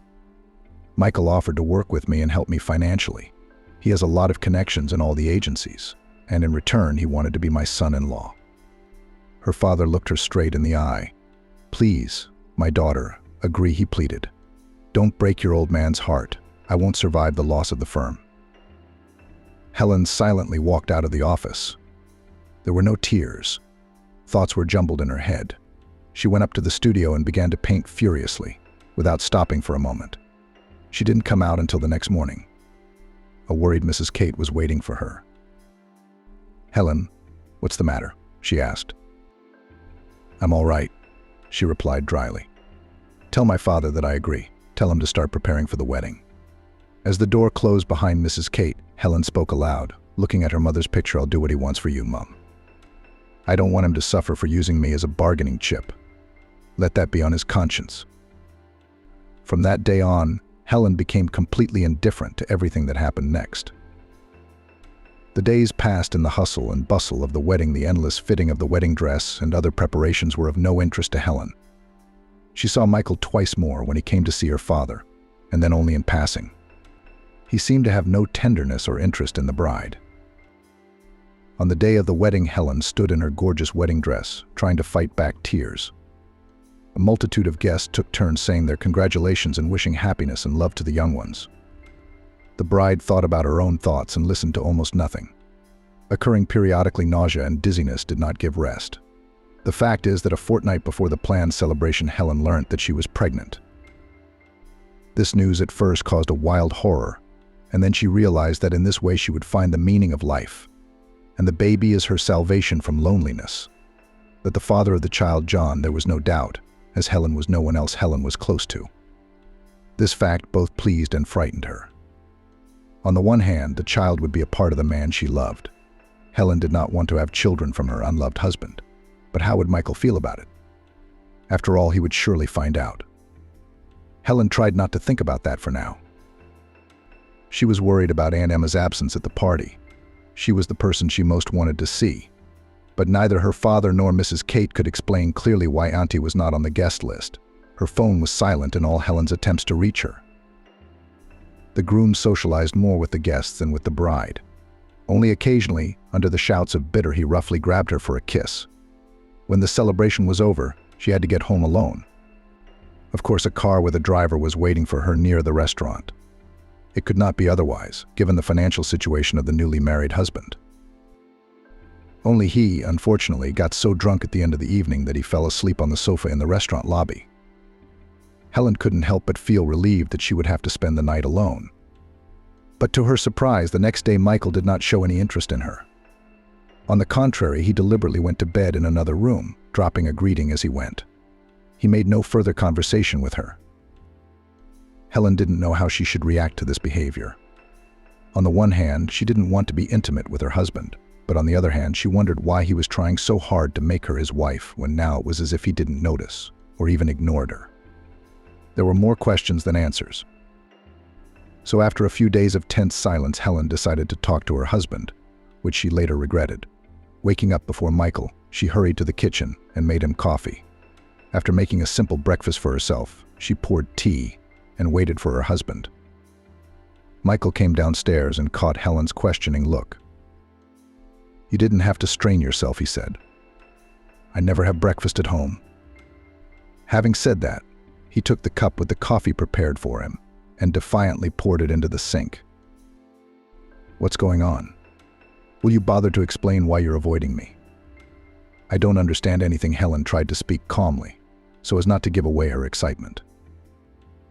"Don't fill your pretty head with unnecessary things," dear Michael said playfully. "And don't have any illusions about my great love. You are only a good investment in my capital." Having said that, the man turned round and left. Helen felt as if she were chained to the chair. She had thought that if she didn't fall in love, she could surely be a good friend to her husband. But now? For the next few days, Helen hardly left her room. The constant nausea and bouts of dizziness were unrelenting, and every bite she ate was asking to go out, so she tried to lie down more, occasionally sending maids for tea or milk. She had not yet seen a doctor, but she was determined to do so when she felt better. But everything was decided by chance. One evening, without waiting for the maid to come, she decided to go down to the kitchen for tea. Helen felt sick and fainted before she reached the dining room. The maid came running to the noise, followed by Michael, who had recently returned from work. Helen woke up in her room. Nearby were Michael and a man in a white coat. "You're awake, my dear," the doctor said affectionately. "How long has it been with you?" "Not very long," Helen answered reluctantly and turned away. "Well, it's all clear. Congratulations, Mr. Smith. Your wife will soon give you an heir," the doctor said cheerfully. "That's very interesting," Michael said thoughtfully. "Thank you, doctor. I think you should go now. I'd like to be alone with my wife," he said to the doctor in a tone that did not tolerate objections. A moment later, they were alone. Helen held her breath, waiting for accusations and possibly a divorce. "Get some rest. I won't bother you," Michael said. "Tomorrow you'll go with the driver and register at the antenatal clinic. And also don't forget that you need to eat a full meal and be outdoors more often." And for the first time kissed his wife on the cheek. Michael went out. Helen's thoughts were jumbled in her head. Michael's actions did not fit with their last conversation. The fact that the child was not his was clear to everyone, but he didn't show it, and even when the doctor left, he didn't change his tactics. The next day, Helen went to the doctor to register her pregnancy. The term turned out to be almost 3 months, exactly how long it had been since she had last seen John. The girl tried to chase away the thoughts of him, because they necessarily caused tears and worries. And she couldn't be nervous now. Having plunged headlong into the expectation of the baby, Helen almost tried not to pay attention to the strange behavior of her husband. And there were strange behaviors. Now he controlled her every move. She couldn't go anywhere without her driver. It was only when she went to her father's house that she was able to be away from the eyes that were always watching her. Helen lacked communication, and so, finding one day in the pocket of her coat a note with Caroline's phone number, the girl was overjoyed and immediately dialed the number. "Caroline, it's Helen. Remember at my birthday party?" "Of course I remember," Caroline answered quickly. "How are you? Would you like to meet?" "I'd love to," Helen replied. The girls agreed to meet in the park in the evening. The meeting went beautifully. The girls chatted a lot about everything. It even seemed to Helen that they had known each other for years. "So how do you like marriage?" Caroline asked timidly. Sighing heavily, Helen replied, "I don't know. We're strangers, and we don't talk much. Only about the pregnancy. But I can't help it. I promised my father." Helen felt tears come to her eyes. "Didn't you marry for love?" "Any girl would be happy to be Michael's wife," Caroline said. "Maybe, but not me. The day I got engaged, I saw him for the first time. And my father had already made up his mind for me. And even though my heart belongs to someone else, I can't betray my father. It's important to him. And he's the only family I have," Helen said sadly. Caroline was silent. For the rest of the walk, she was very thoughtful and taciturn. But saying goodbye, the girls agreed to meet again in a couple of days. The next morning, Helen had an unpleasant conversation with her husband. "Who did you see yesterday?" he asked as soon as Helen came down to breakfast. "A friend." "What does it matter? Or am I not allowed to do that anymore?" Helen looked into Michael's eyes. His hard stare made her uncomfortable. "Here's the deal. I forbid you to see her. Is that clear?" he asked in a raised tone. "What right do you have to control my life?" Helen shouted, unable to hold back her tears. "I'm not your property, Michael." "You're wrong, darling. And soon you will be convinced of it." Her husband smiled haughtily, reminiscent of a grin. Helen silently stood up and went to her room, wiping her tears. The following evening, she decided to have a serious talk with her father. This couldn't go on any longer. Entering her father's study, she began at once about the main thing. "Father, I can't go on like this. I want a divorce." Hearing her words, her father turned very pale. "Are you crazy, daughter? How could you think such a thing?" "Imagine I could. I can't live with Michael any longer, so I'm asking you to settle your business matters, after which I'll file for divorce." It took a lot of courage and effort for Helen to talk to her father like that. Deep down, she felt insanely sorry for him, but no less sorry for herself. "All right," replied her father at last. "But I need a few months to sort things out because your husband has half the shares in my firm. Be patient for a while and then do what you want." Father waved his hand and walked out silently. He never came down for dinner. In vain they waited for him with Mrs. Kate. "Oh dear, I don't like this," said the woman, sharing her worries. "Mr. Sam Smith has been drinking a lot lately, smoking a lot, and not sleeping much. He must be in a bad way." "That's odd. He told me that things had improved since the wedding," Helen thought. The next day, Helen phoned Caroline to arrange a meeting, but she refused, citing illness. Her voice trembled. Helen was alarmed by this, so she decided to visit her friend, taking all precautions. After all, it was absolutely impossible for her to be ill right now. The driver took her to her father's house, and from there, coming out through another entrance, Helen took a taxi to her friend's house. The appearance of the friend struck Helen. "Who did this?" She pointed to the huge bruise and bruising on Caroline's cheek. "It doesn't matter. You don't know him anyway." Caroline brushed it off and went to put the kettle on, making it clear that she didn't want to discuss the subject. Helen didn't press her friend. When she wants to, she'll tell you, she thought. There were men's things in the flat, although Caroline had said she lived alone. After chatting for a while, Helen left her friend and drove home. She couldn't be late, or Michael would suspect her of lying. She was frankly afraid of him lately. Of course, he hadn't done anything bad to her yet, but sometimes he looked at her like that, or spoke in a tone that sent shivers down her spine. So Helen decided not to make her husband angry. In the evening, Michael said that one day his cousin and his fiancée were coming to visit them.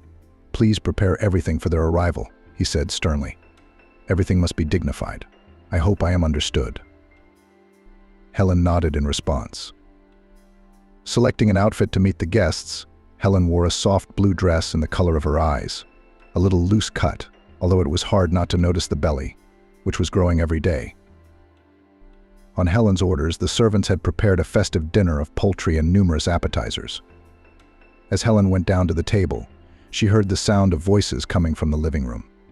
Apparently, Michael had arrived at the same time as the guests, because his voice was the clearest. For a moment, Helen froze.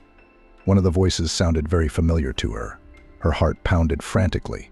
Her legs became cotton woolly. The girl could not move from her seat. "Meet my dear brother. My wife Helen," Michael introduced her. John stood in front of her, amazed as much as she was, and extended his hand. "Nice to meet you, John," he said. Behind him stood Anne, smiling wryly. For a moment, Helen thought she was going to faint. "Are you all right? You don't look well."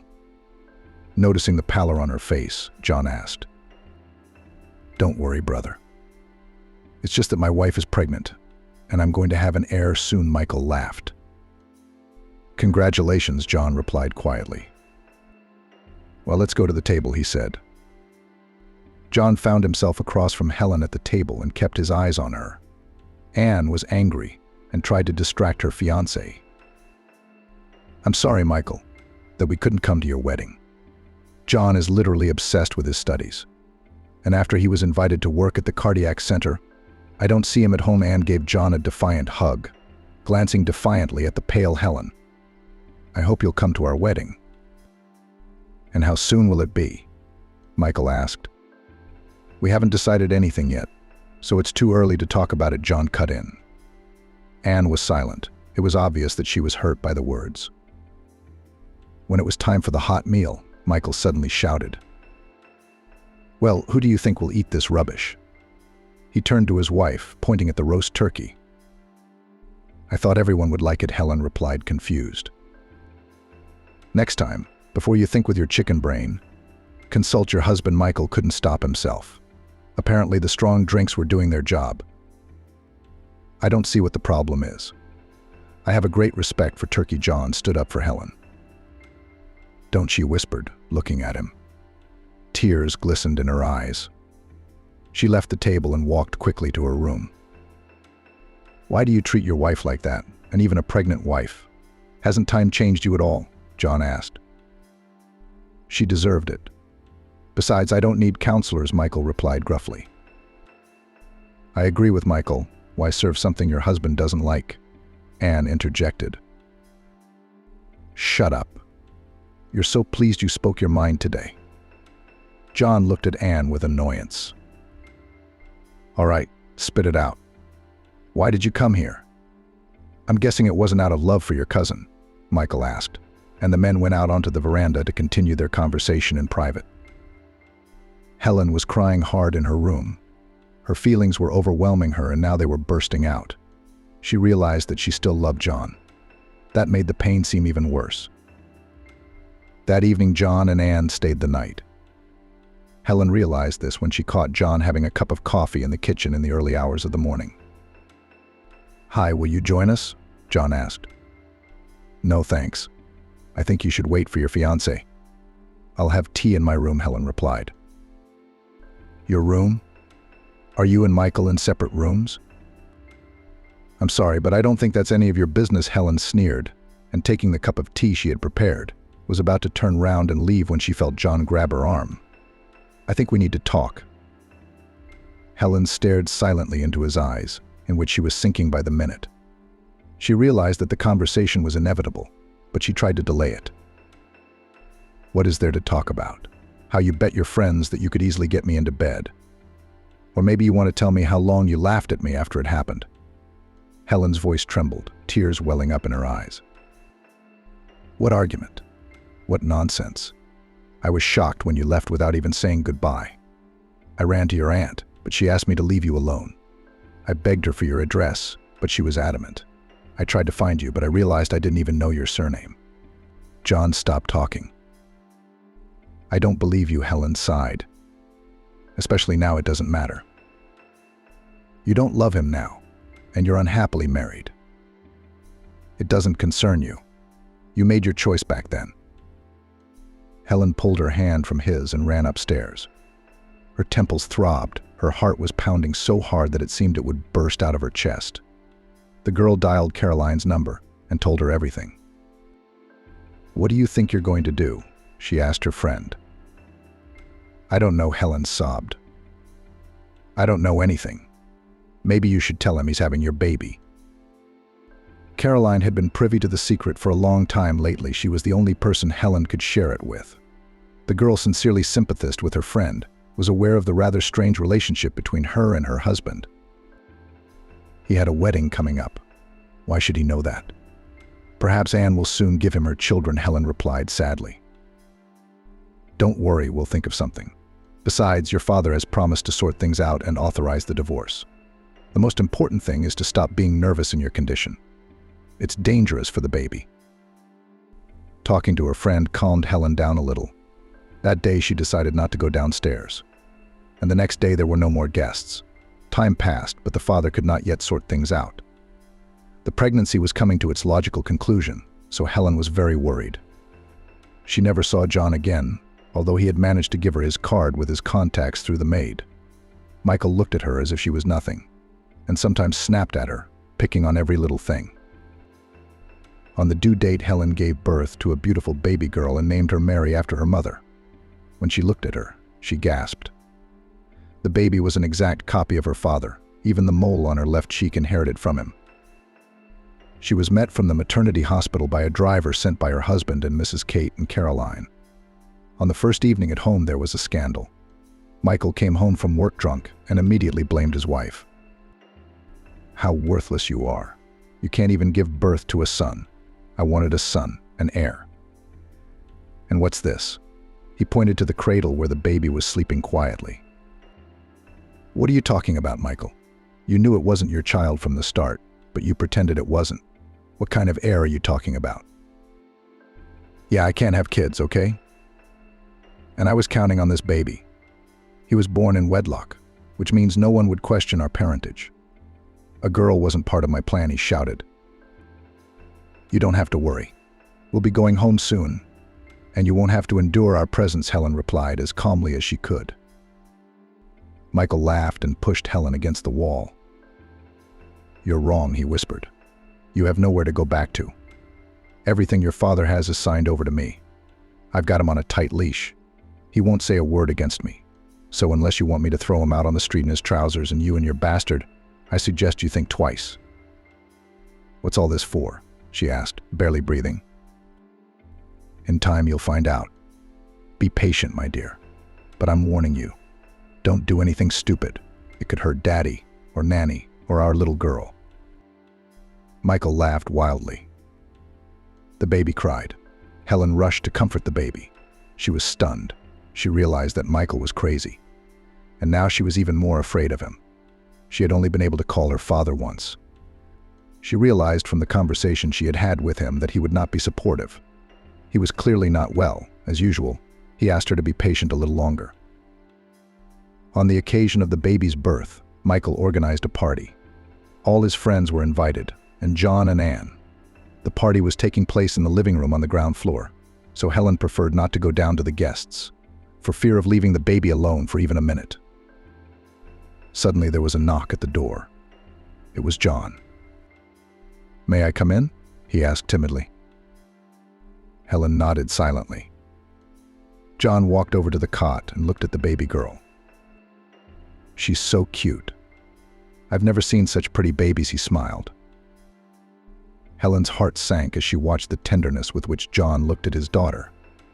"I wish he hadn't noticed the resemblance," Helen repeated to herself. The girl cried, and she immediately picked her up in her arms. "Motherhood suits you." "You're even more beautiful now," John said affectionately. Helen could hardly keep herself from throwing herself at his neck and telling him how she felt and who he was to her daughter. But suddenly, almost at the door, Anne's voice sounded. "You have to go now," Anne said sadly. "I hope I'll see you again." "At least I'd like to," John said quietly and went out.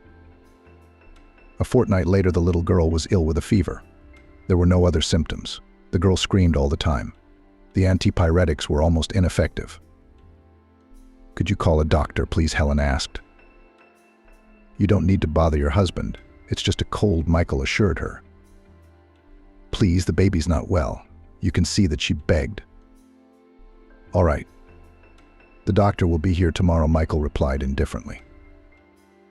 All evening the girl was fussy. By nightfall, Helen realized that it was more serious than she had thought.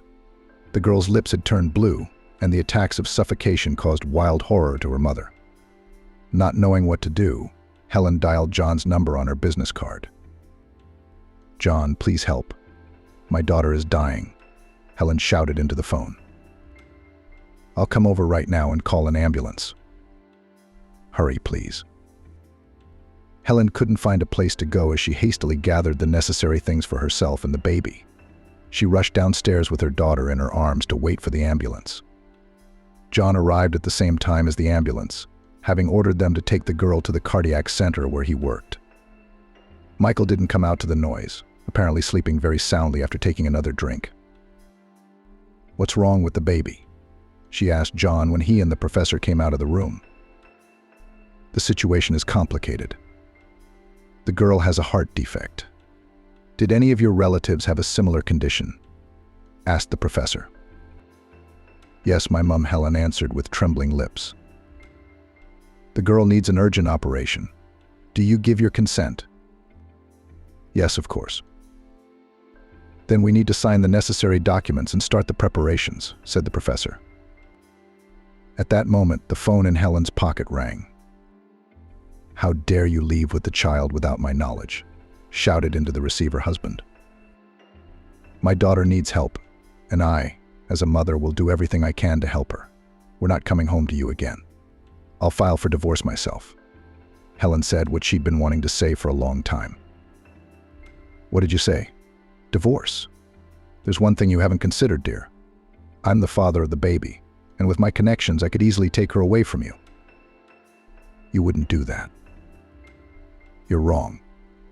That's why it's in your best interest to come back. Otherwise, you'll see, Michael said and disconnected. Clutching the phone, Helen felt a ringing in her ears and her eyes went dark. John picked up the fainting woman and carried her to his office.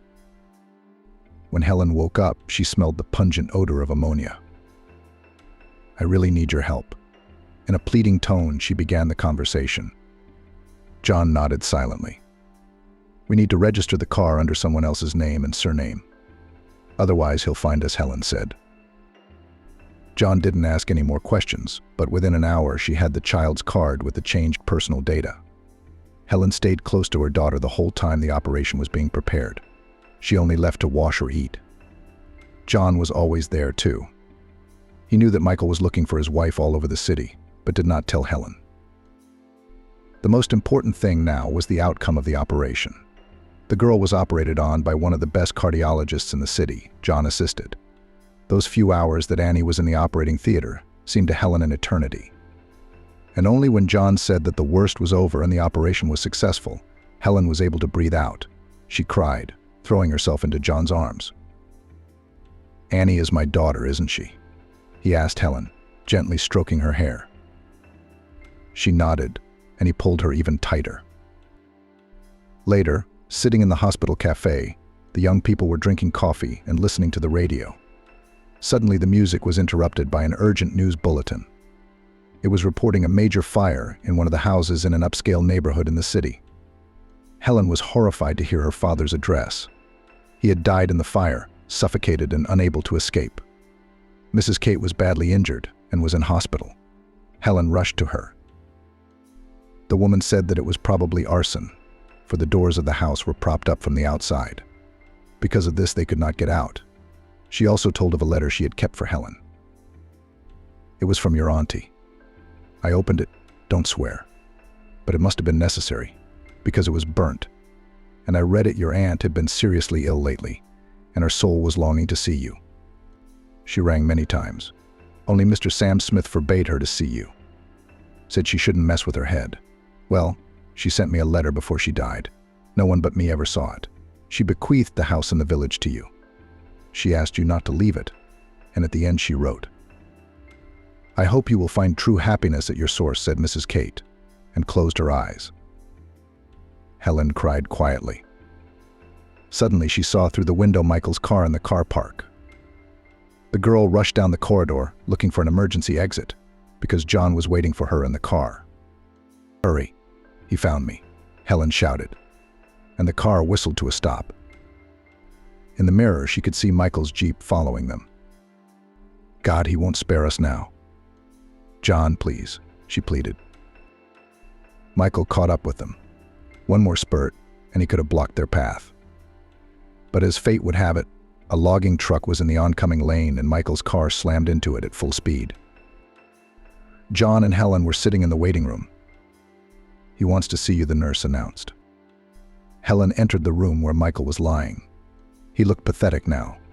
There were tubes literally everywhere, but he was conscious. My only regret is that I didn't finish what I started, he whispered. Why do you hate me so much? What have I done to you? You are his daughter and you should have suffered, just as I did when, before you were born, he met my mother. I was a little boy then. He tamed me, and I loved him. And so did Mum. Then he met your mum and easily threw us out of his life. Mum couldn't take it and started drinking. I was raised by relatives. All the while I was plotting my revenge and following his life. You were born into wealth, you had everything, money, loving parents. I had nothing at all, you know. Michael looked at Helen with contempt. So I set out to succeed, to destroy your family. And I almost succeeded. Helen did not listen anymore, silently left the room. Michael survived, but became an invalid, confined to a wheelchair.